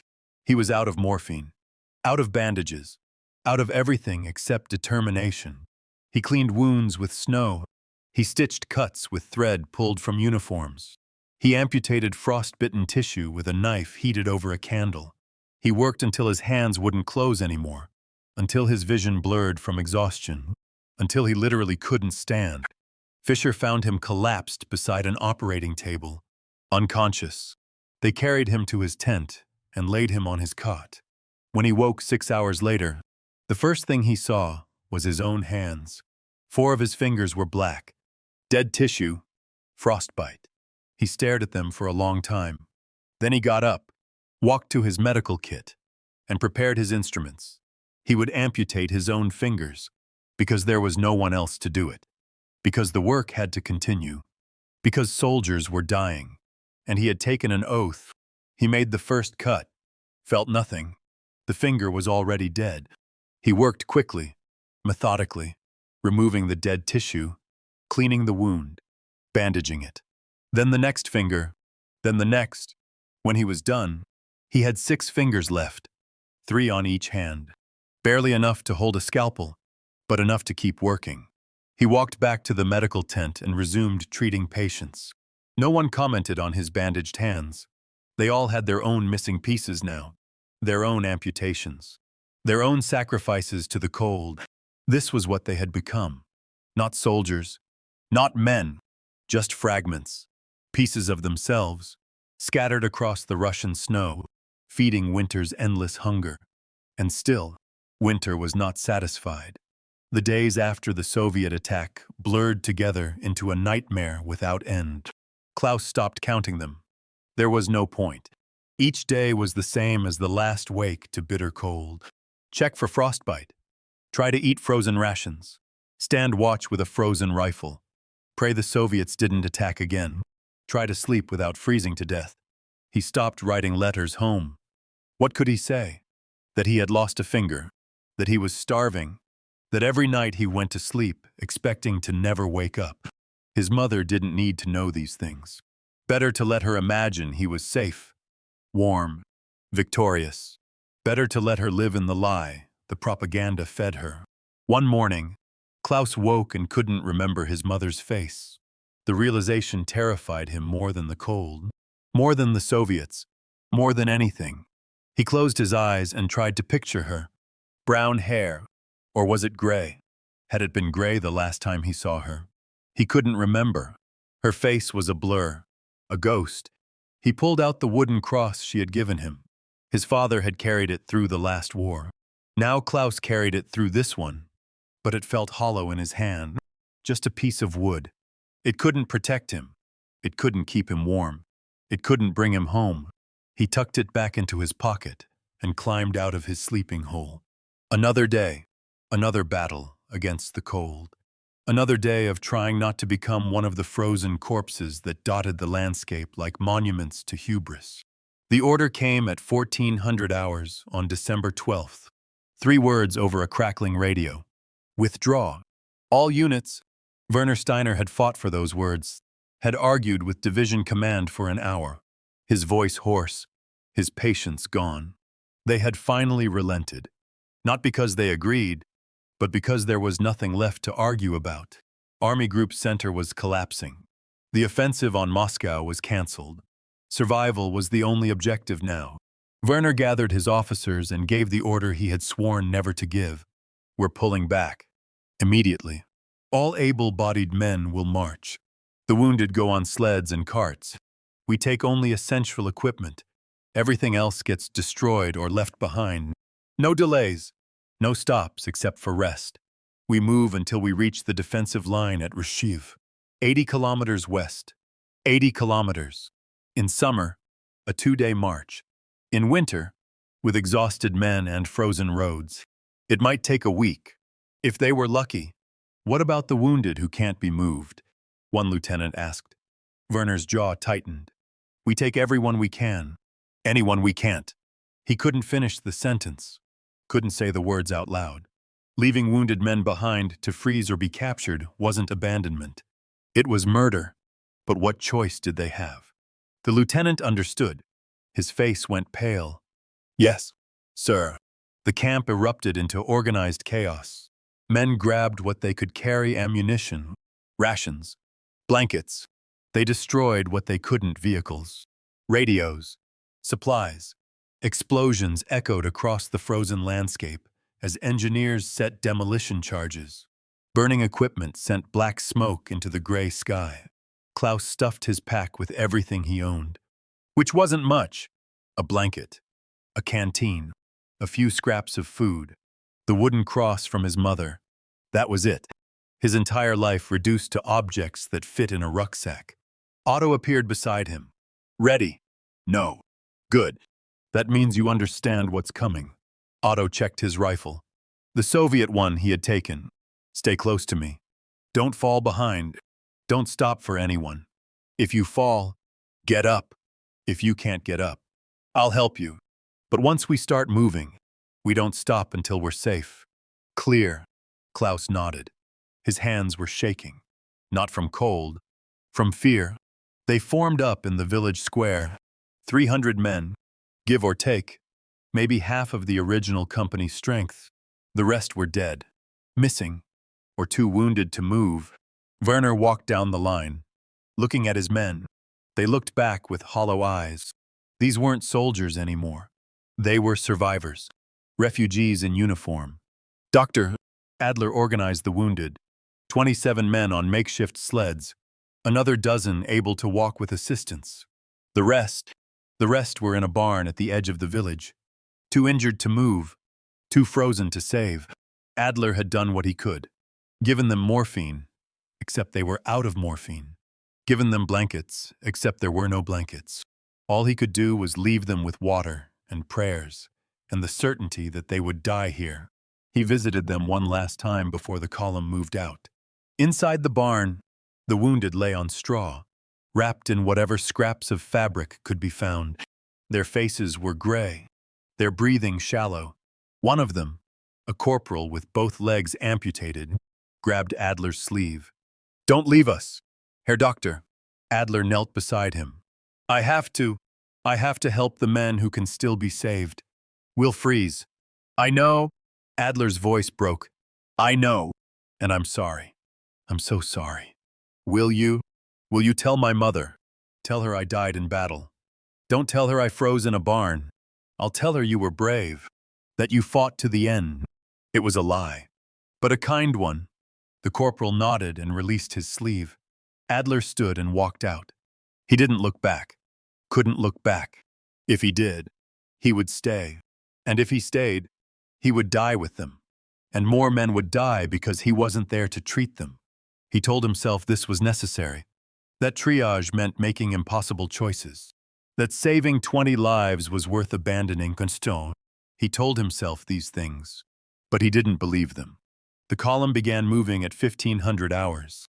300 men trudging west through knee-deep snow. The wounded on sleds were pulled by men who could barely walk themselves. Everyone carried something. Everyone suffered. Klaus walked in the middle of the column, Otto beside him. The first hour wasn't too bad. They had eaten barely and rested. But the second hour was harder. His legs burned.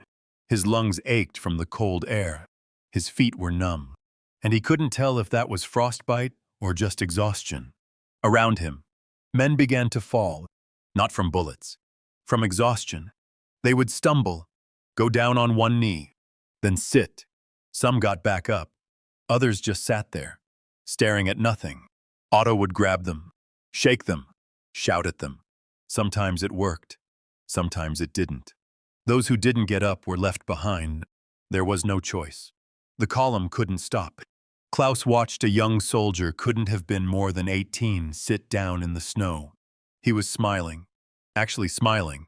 I just need to rest, he said. Just for a minute. Otto tried to pull him up. Get up, soldier.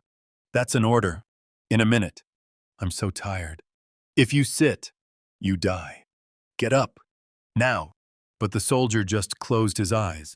Still smiling, Otto looked at Klaus, and Klaus saw something terrible in his eyes. The knowledge that they were watching a man die, and there was nothing they could do. They left him there, sitting in the snow, smiling. Within 10 minutes, he would be unconscious.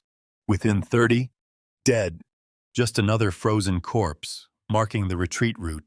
Klaus looked back once. The soldier was already covered in snow, like he had never existed. Night fell.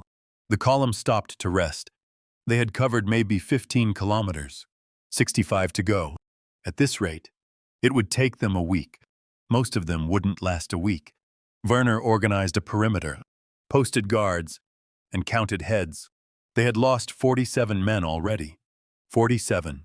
In 6 hours, and they had barely begun. He found a ruined barn and set up his command post inside. No fire, the smoke would draw Soviet attention. No light except what filtered through the gaps in the walls. Just cold and darkness, and the sound of men coughing. His second-in-command entered. "Sir, we have a problem." Werner almost laughed. Everything was a problem. Which problem? The wounded. The sleds are slowing us down.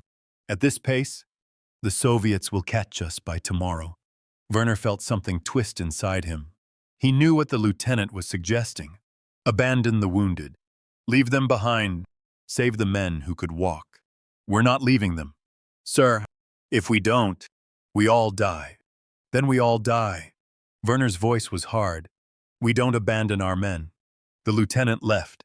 But Werner knew he was right. They were too slow. The wounded were dooming everyone. But how could he give that order? How could he look a wounded soldier in the eyes and tell him he was being left to freeze? He couldn't. He wouldn't. There had to be another way. But as he sat there in the freezing darkness, Werner couldn't think of one. Morning came. The column moved again, but slower now. The men were weaker, the wounded heavier, and the Soviets were getting closer.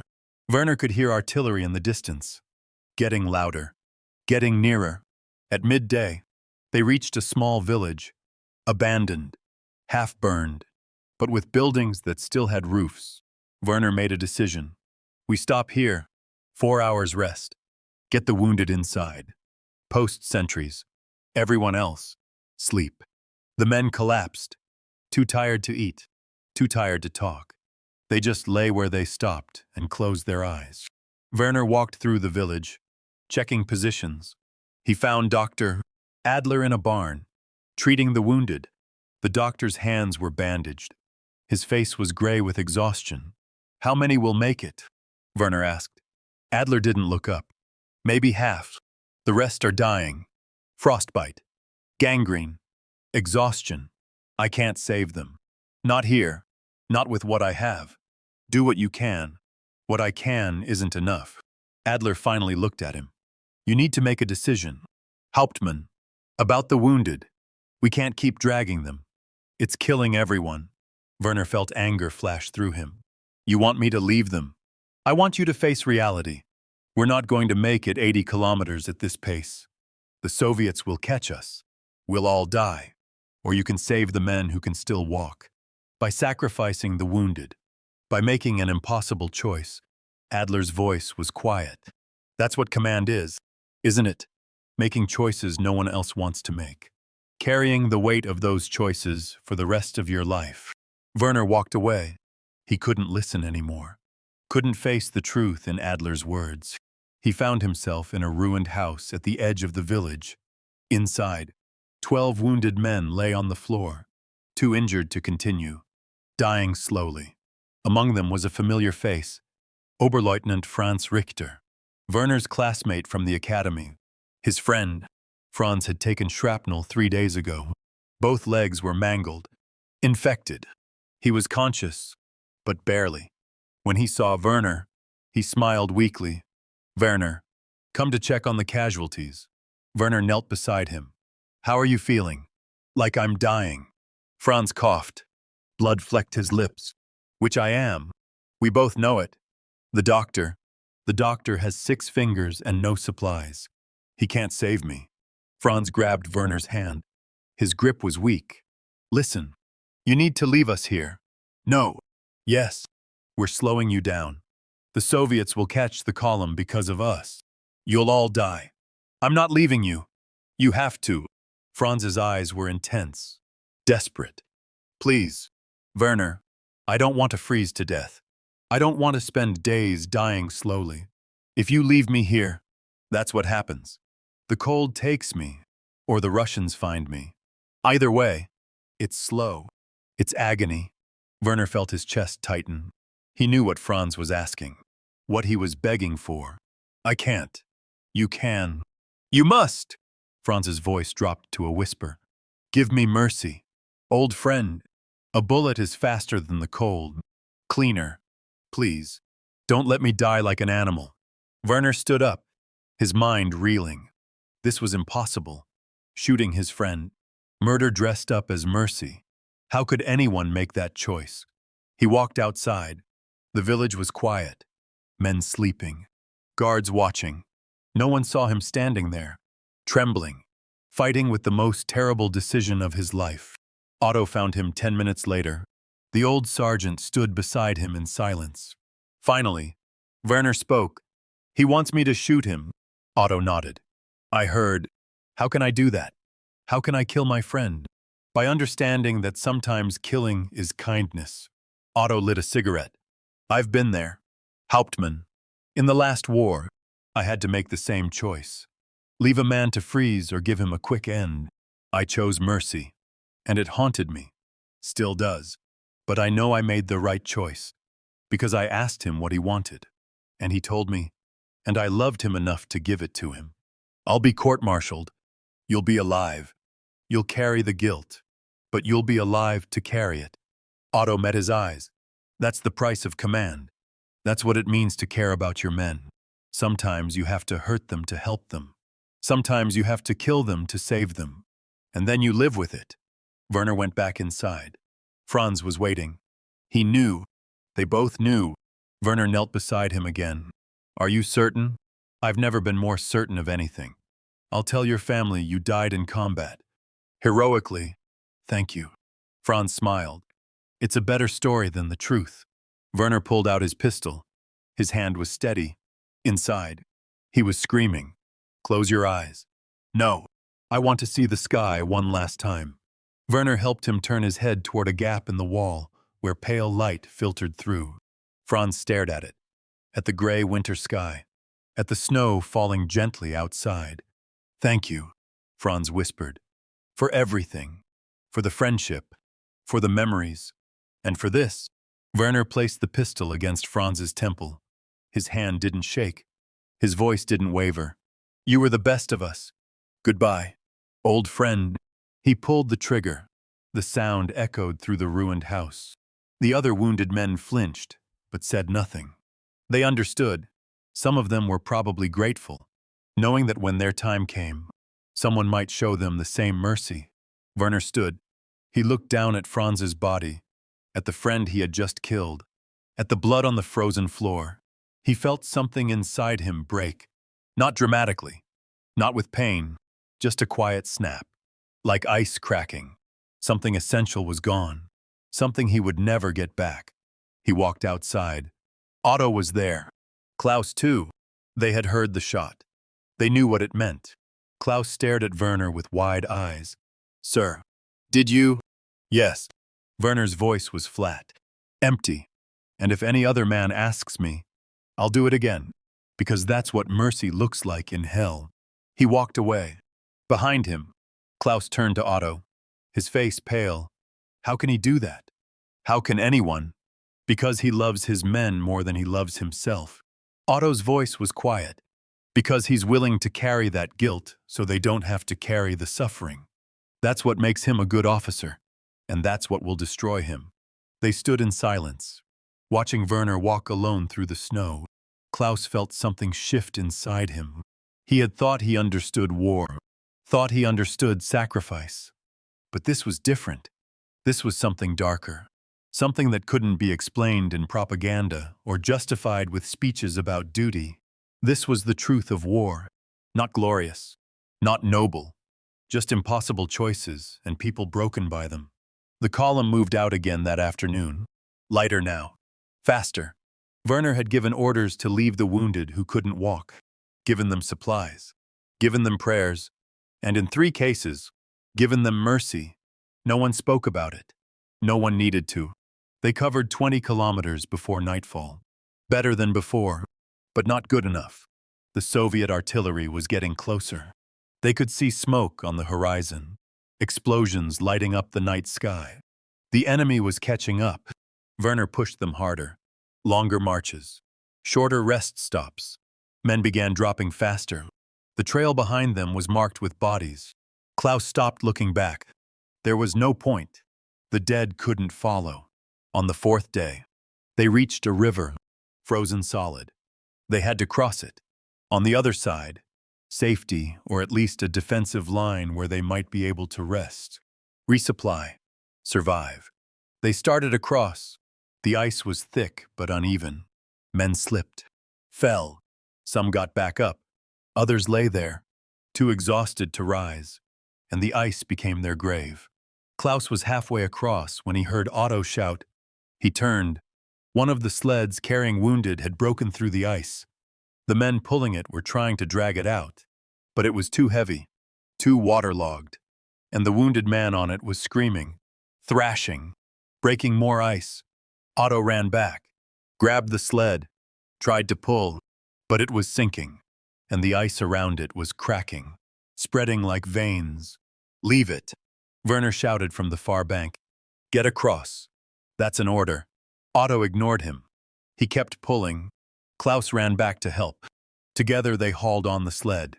The wounded man was crying now, begging, "Please don't leave me. Please."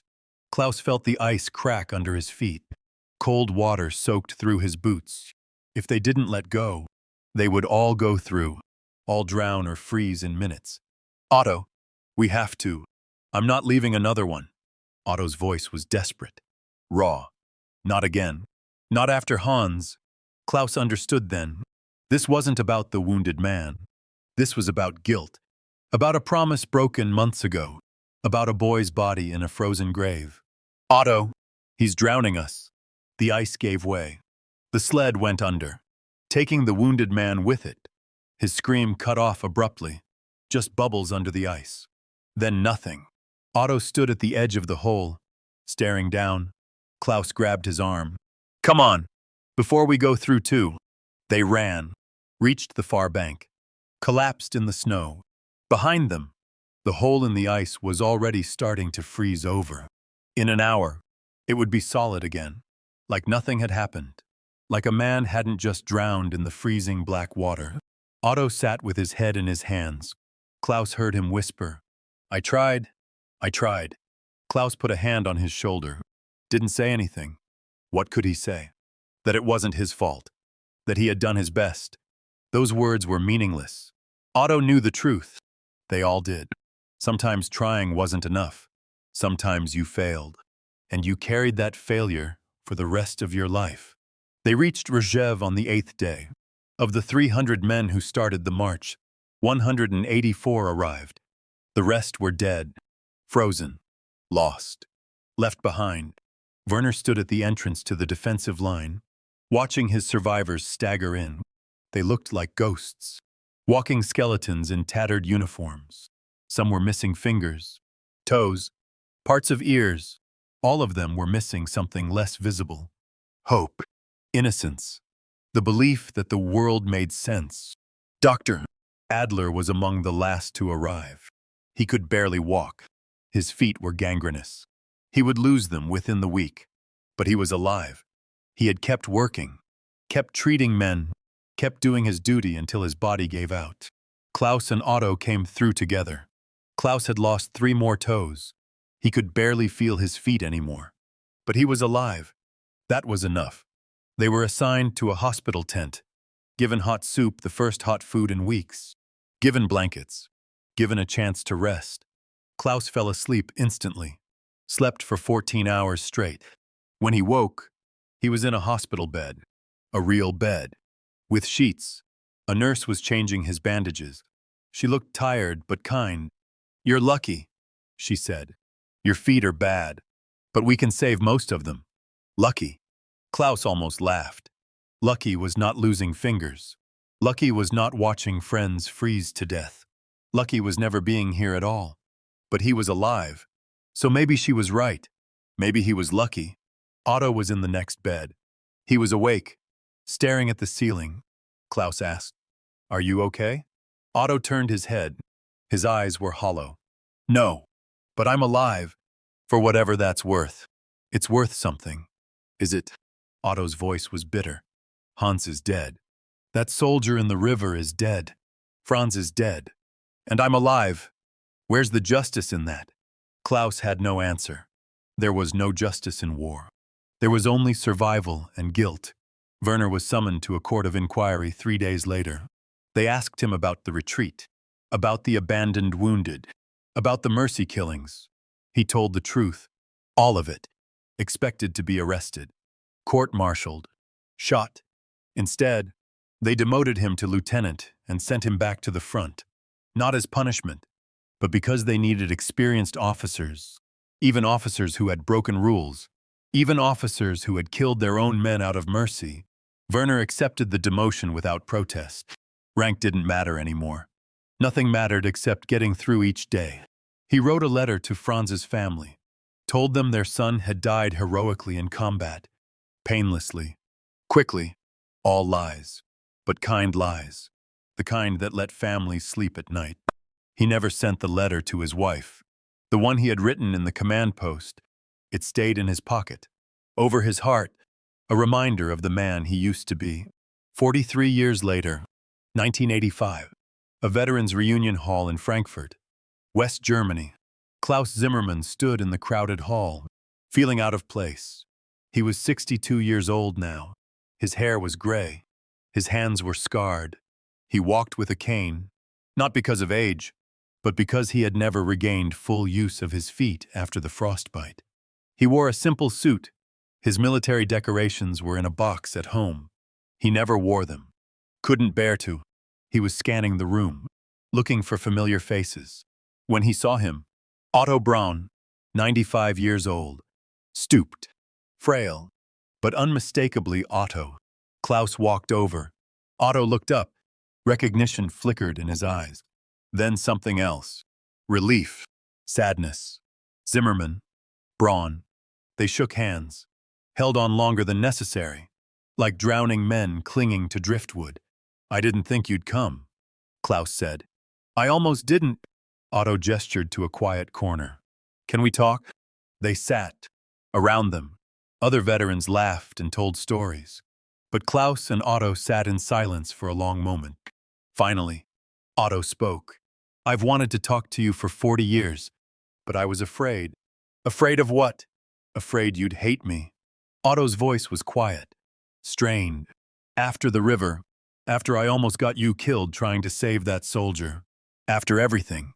Klaus shook his head. I never hated you. You were trying to save him. I was trying to save Hans. Otto's hands were trembling. That's the truth. It wasn't about that soldier. It was about the promise I broke. The boy I let die.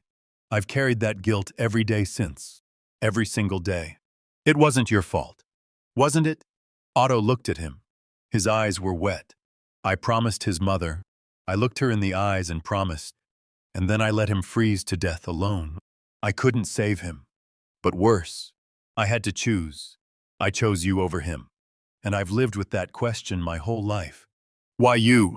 Why did I save you and not him? What made you more worthy? Klaus felt his throat tighten. Otto. And I don't have an answer. Otto's voice broke. I've spent 40 years trying to understand why some men lived and others died. Why I survived when Hans didn't. Why you survived when so many others didn't. And I can't find a reason. There is no reason. Just chance. Just luck. Just chaos. Klaus reached out and took Otto's hand. That's what haunts me too. Not what I did. What I survived. The weight of being alive when they're not. They sat together, two old men holding hands, crying quietly. After a long moment, Klaus spoke. Do you remember what you told me once? About finding a reason to survive. Otto nodded. I found mine. You kept me alive in Russia. And after, you kept me alive in memory. Every time I looked at my hands, I thought about you wrapping them in rags. Every time I wanted to give up, I remembered you telling me to keep going. You saved me. Not just once. Every day. Otto wiped his eyes. That doesn't absolve me. It doesn't need to. We don't need absolution. We need witnesses. Someone who understands. Someone who was there. Klaus squeezed his hand. That's why I came today. To find you. To tell you that I remember, that it mattered, that you mattered. Hans's mother, Otto said suddenly. I went to see her. After the war, told her about Hans. She thanked me, said she was glad he had a friend there at the end, but I could see it in her eyes. The question, why did you survive and not my son? What did you tell her? That I didn't know. That it wasn't fair. That I was sorry. Otto looked at Klaus, but I never told her the truth. That I chose. That on the river, when I had a chance to save that soldier, I was really trying to save Hans, to make up for failing him, and I failed again. And you saw me fail. Klaus was quiet for a long moment. Then he said, that's what war is. Impossible choices. Werner had to shoot his friend to save him from freezing. You had to choose who to save on the river. Dr.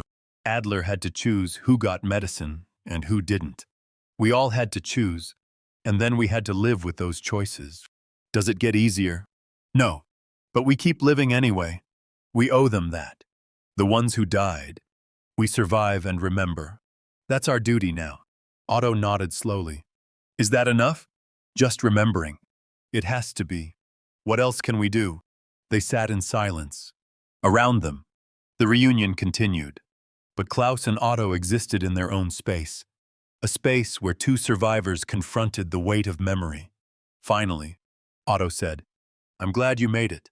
Zimmermann, I'm glad I saved you, even if I couldn't save Hans, even if I'll never know why.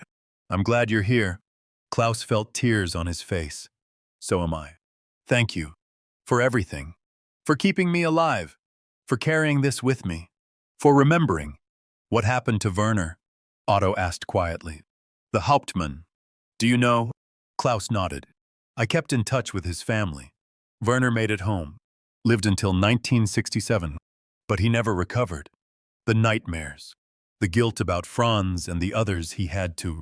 His wife told me he would wake up screaming, seeing his friend's face every night. He drank heavily. The war killed him. Otto. It just took 25 years to do it. Otto closed his eyes. And the doctor, Adler, lost both feet. Couldn't operate anymore. But he trained a generation of surgeons on frostbite treatment. Wrote the textbook they still use in medical schools. He turned his suffering into something that saved others. Died in 1973. Peacefully. Surrounded by former students. At least his pain had purpose. Otto absorbed this. And us. What purpose do we have? Klaus looked at him. To remember. To bear witness. To make sure they're not forgotten. They stood. Embraced. Two old men who had survived hell together and spent decades trying to understand why. As they pulled apart, Klaus said, next week, I'm going to the memorial. The one for the Eastern Front casualties. Will you come with me? Otto hesitated, then nodded. Yes, I'll come. We'll remember them together. Together. They walked out of the hall into the evening light. The world had changed since 1941. Germany had changed. They had changed. But the memories remained. Sharp. Painful. Undeniable. Klaus looked at the sky. Clear. No snow. Just stars beginning to appear in the twilight. Do you still think about it? The cold. Otto nodded. Every winter. Every time the temperature drops. I feel it. Like it's still there. Still waiting. Me too. Klaus pulled his coat tighter. I don't think it will ever leave us. That winter. It's part of us now. For 40 years, I've tried to forget. Tried to move on. Build a life. But you can't forget something like that. You can only learn to live with it. Is that what we're doing? Living with it. We're surviving it. Still. Otto looked at him. That's what we do. We survive. And we remember. Because someone has to. Someone has to bear witness. Someone has to say this happened. This was real. These men lived and died. And their lives meant something. Klaus nodded. They walked in silence for a while. Then he said, I think about my mother sometimes. About the letter I wrote but never sent. The one where I told her the truth. That I was scared. That I didn't think I'd come home. Why didn't you send it? Because I did come home. And I wanted her to believe I was always confident. Always brave. I didn't want her to know how close I came to giving up. Klaus paused. She died in 1968, never knowing what really happened there.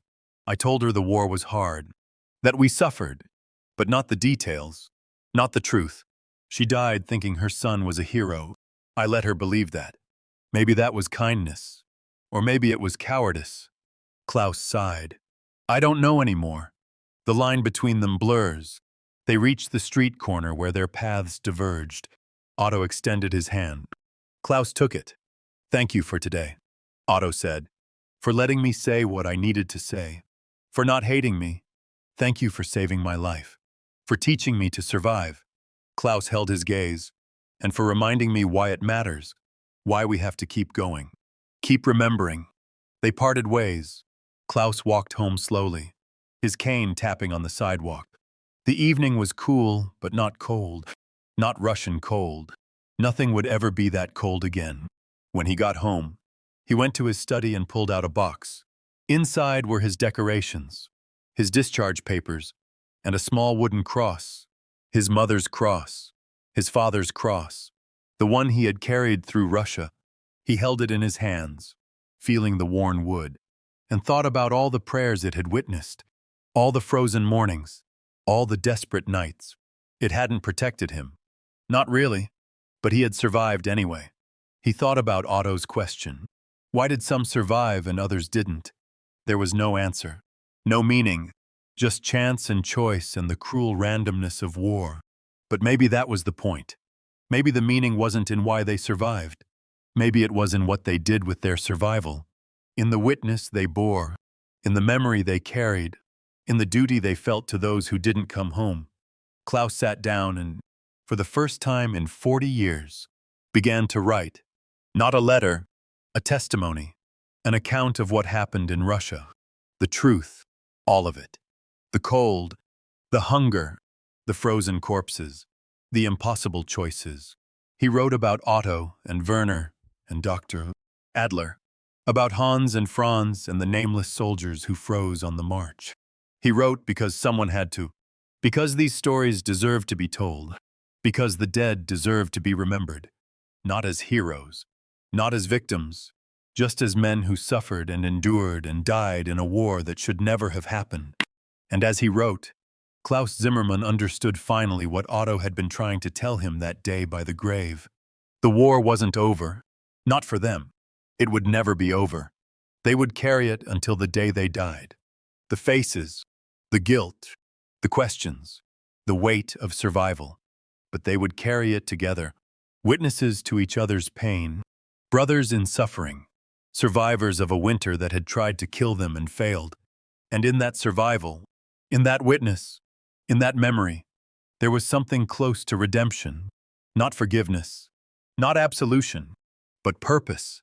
They had lived, and now they would remember, for themselves, for the dead, for the generations who would come after and needed to understand what war truly was. Not glory, not honor, not victory, just suffering, and the people who endured it, and the duty to never let it be forgotten. Klaus wrote until dawn. When he finished, he set down his pen and looked at the pages spread across his desk. Thousands of words, decades of memory poured out. He thought about Otto, about their conversation, about the weight they both carried. And for the first time in 40 years, Klaus felt something he hadn't expected. Not peace, but acceptance. They had survived. They had remembered. They had borne witness. And that, perhaps, was enough. Outside, the sun rose over Frankfurt. A new day. A warm day. A day without snow. But somewhere in Klaus's memory, winter was still falling, still claiming lives, still teaching its brutal lessons. And he would remember until his last breath, because that was the only way to honor the dead. By living, by remembering, by refusing to forget.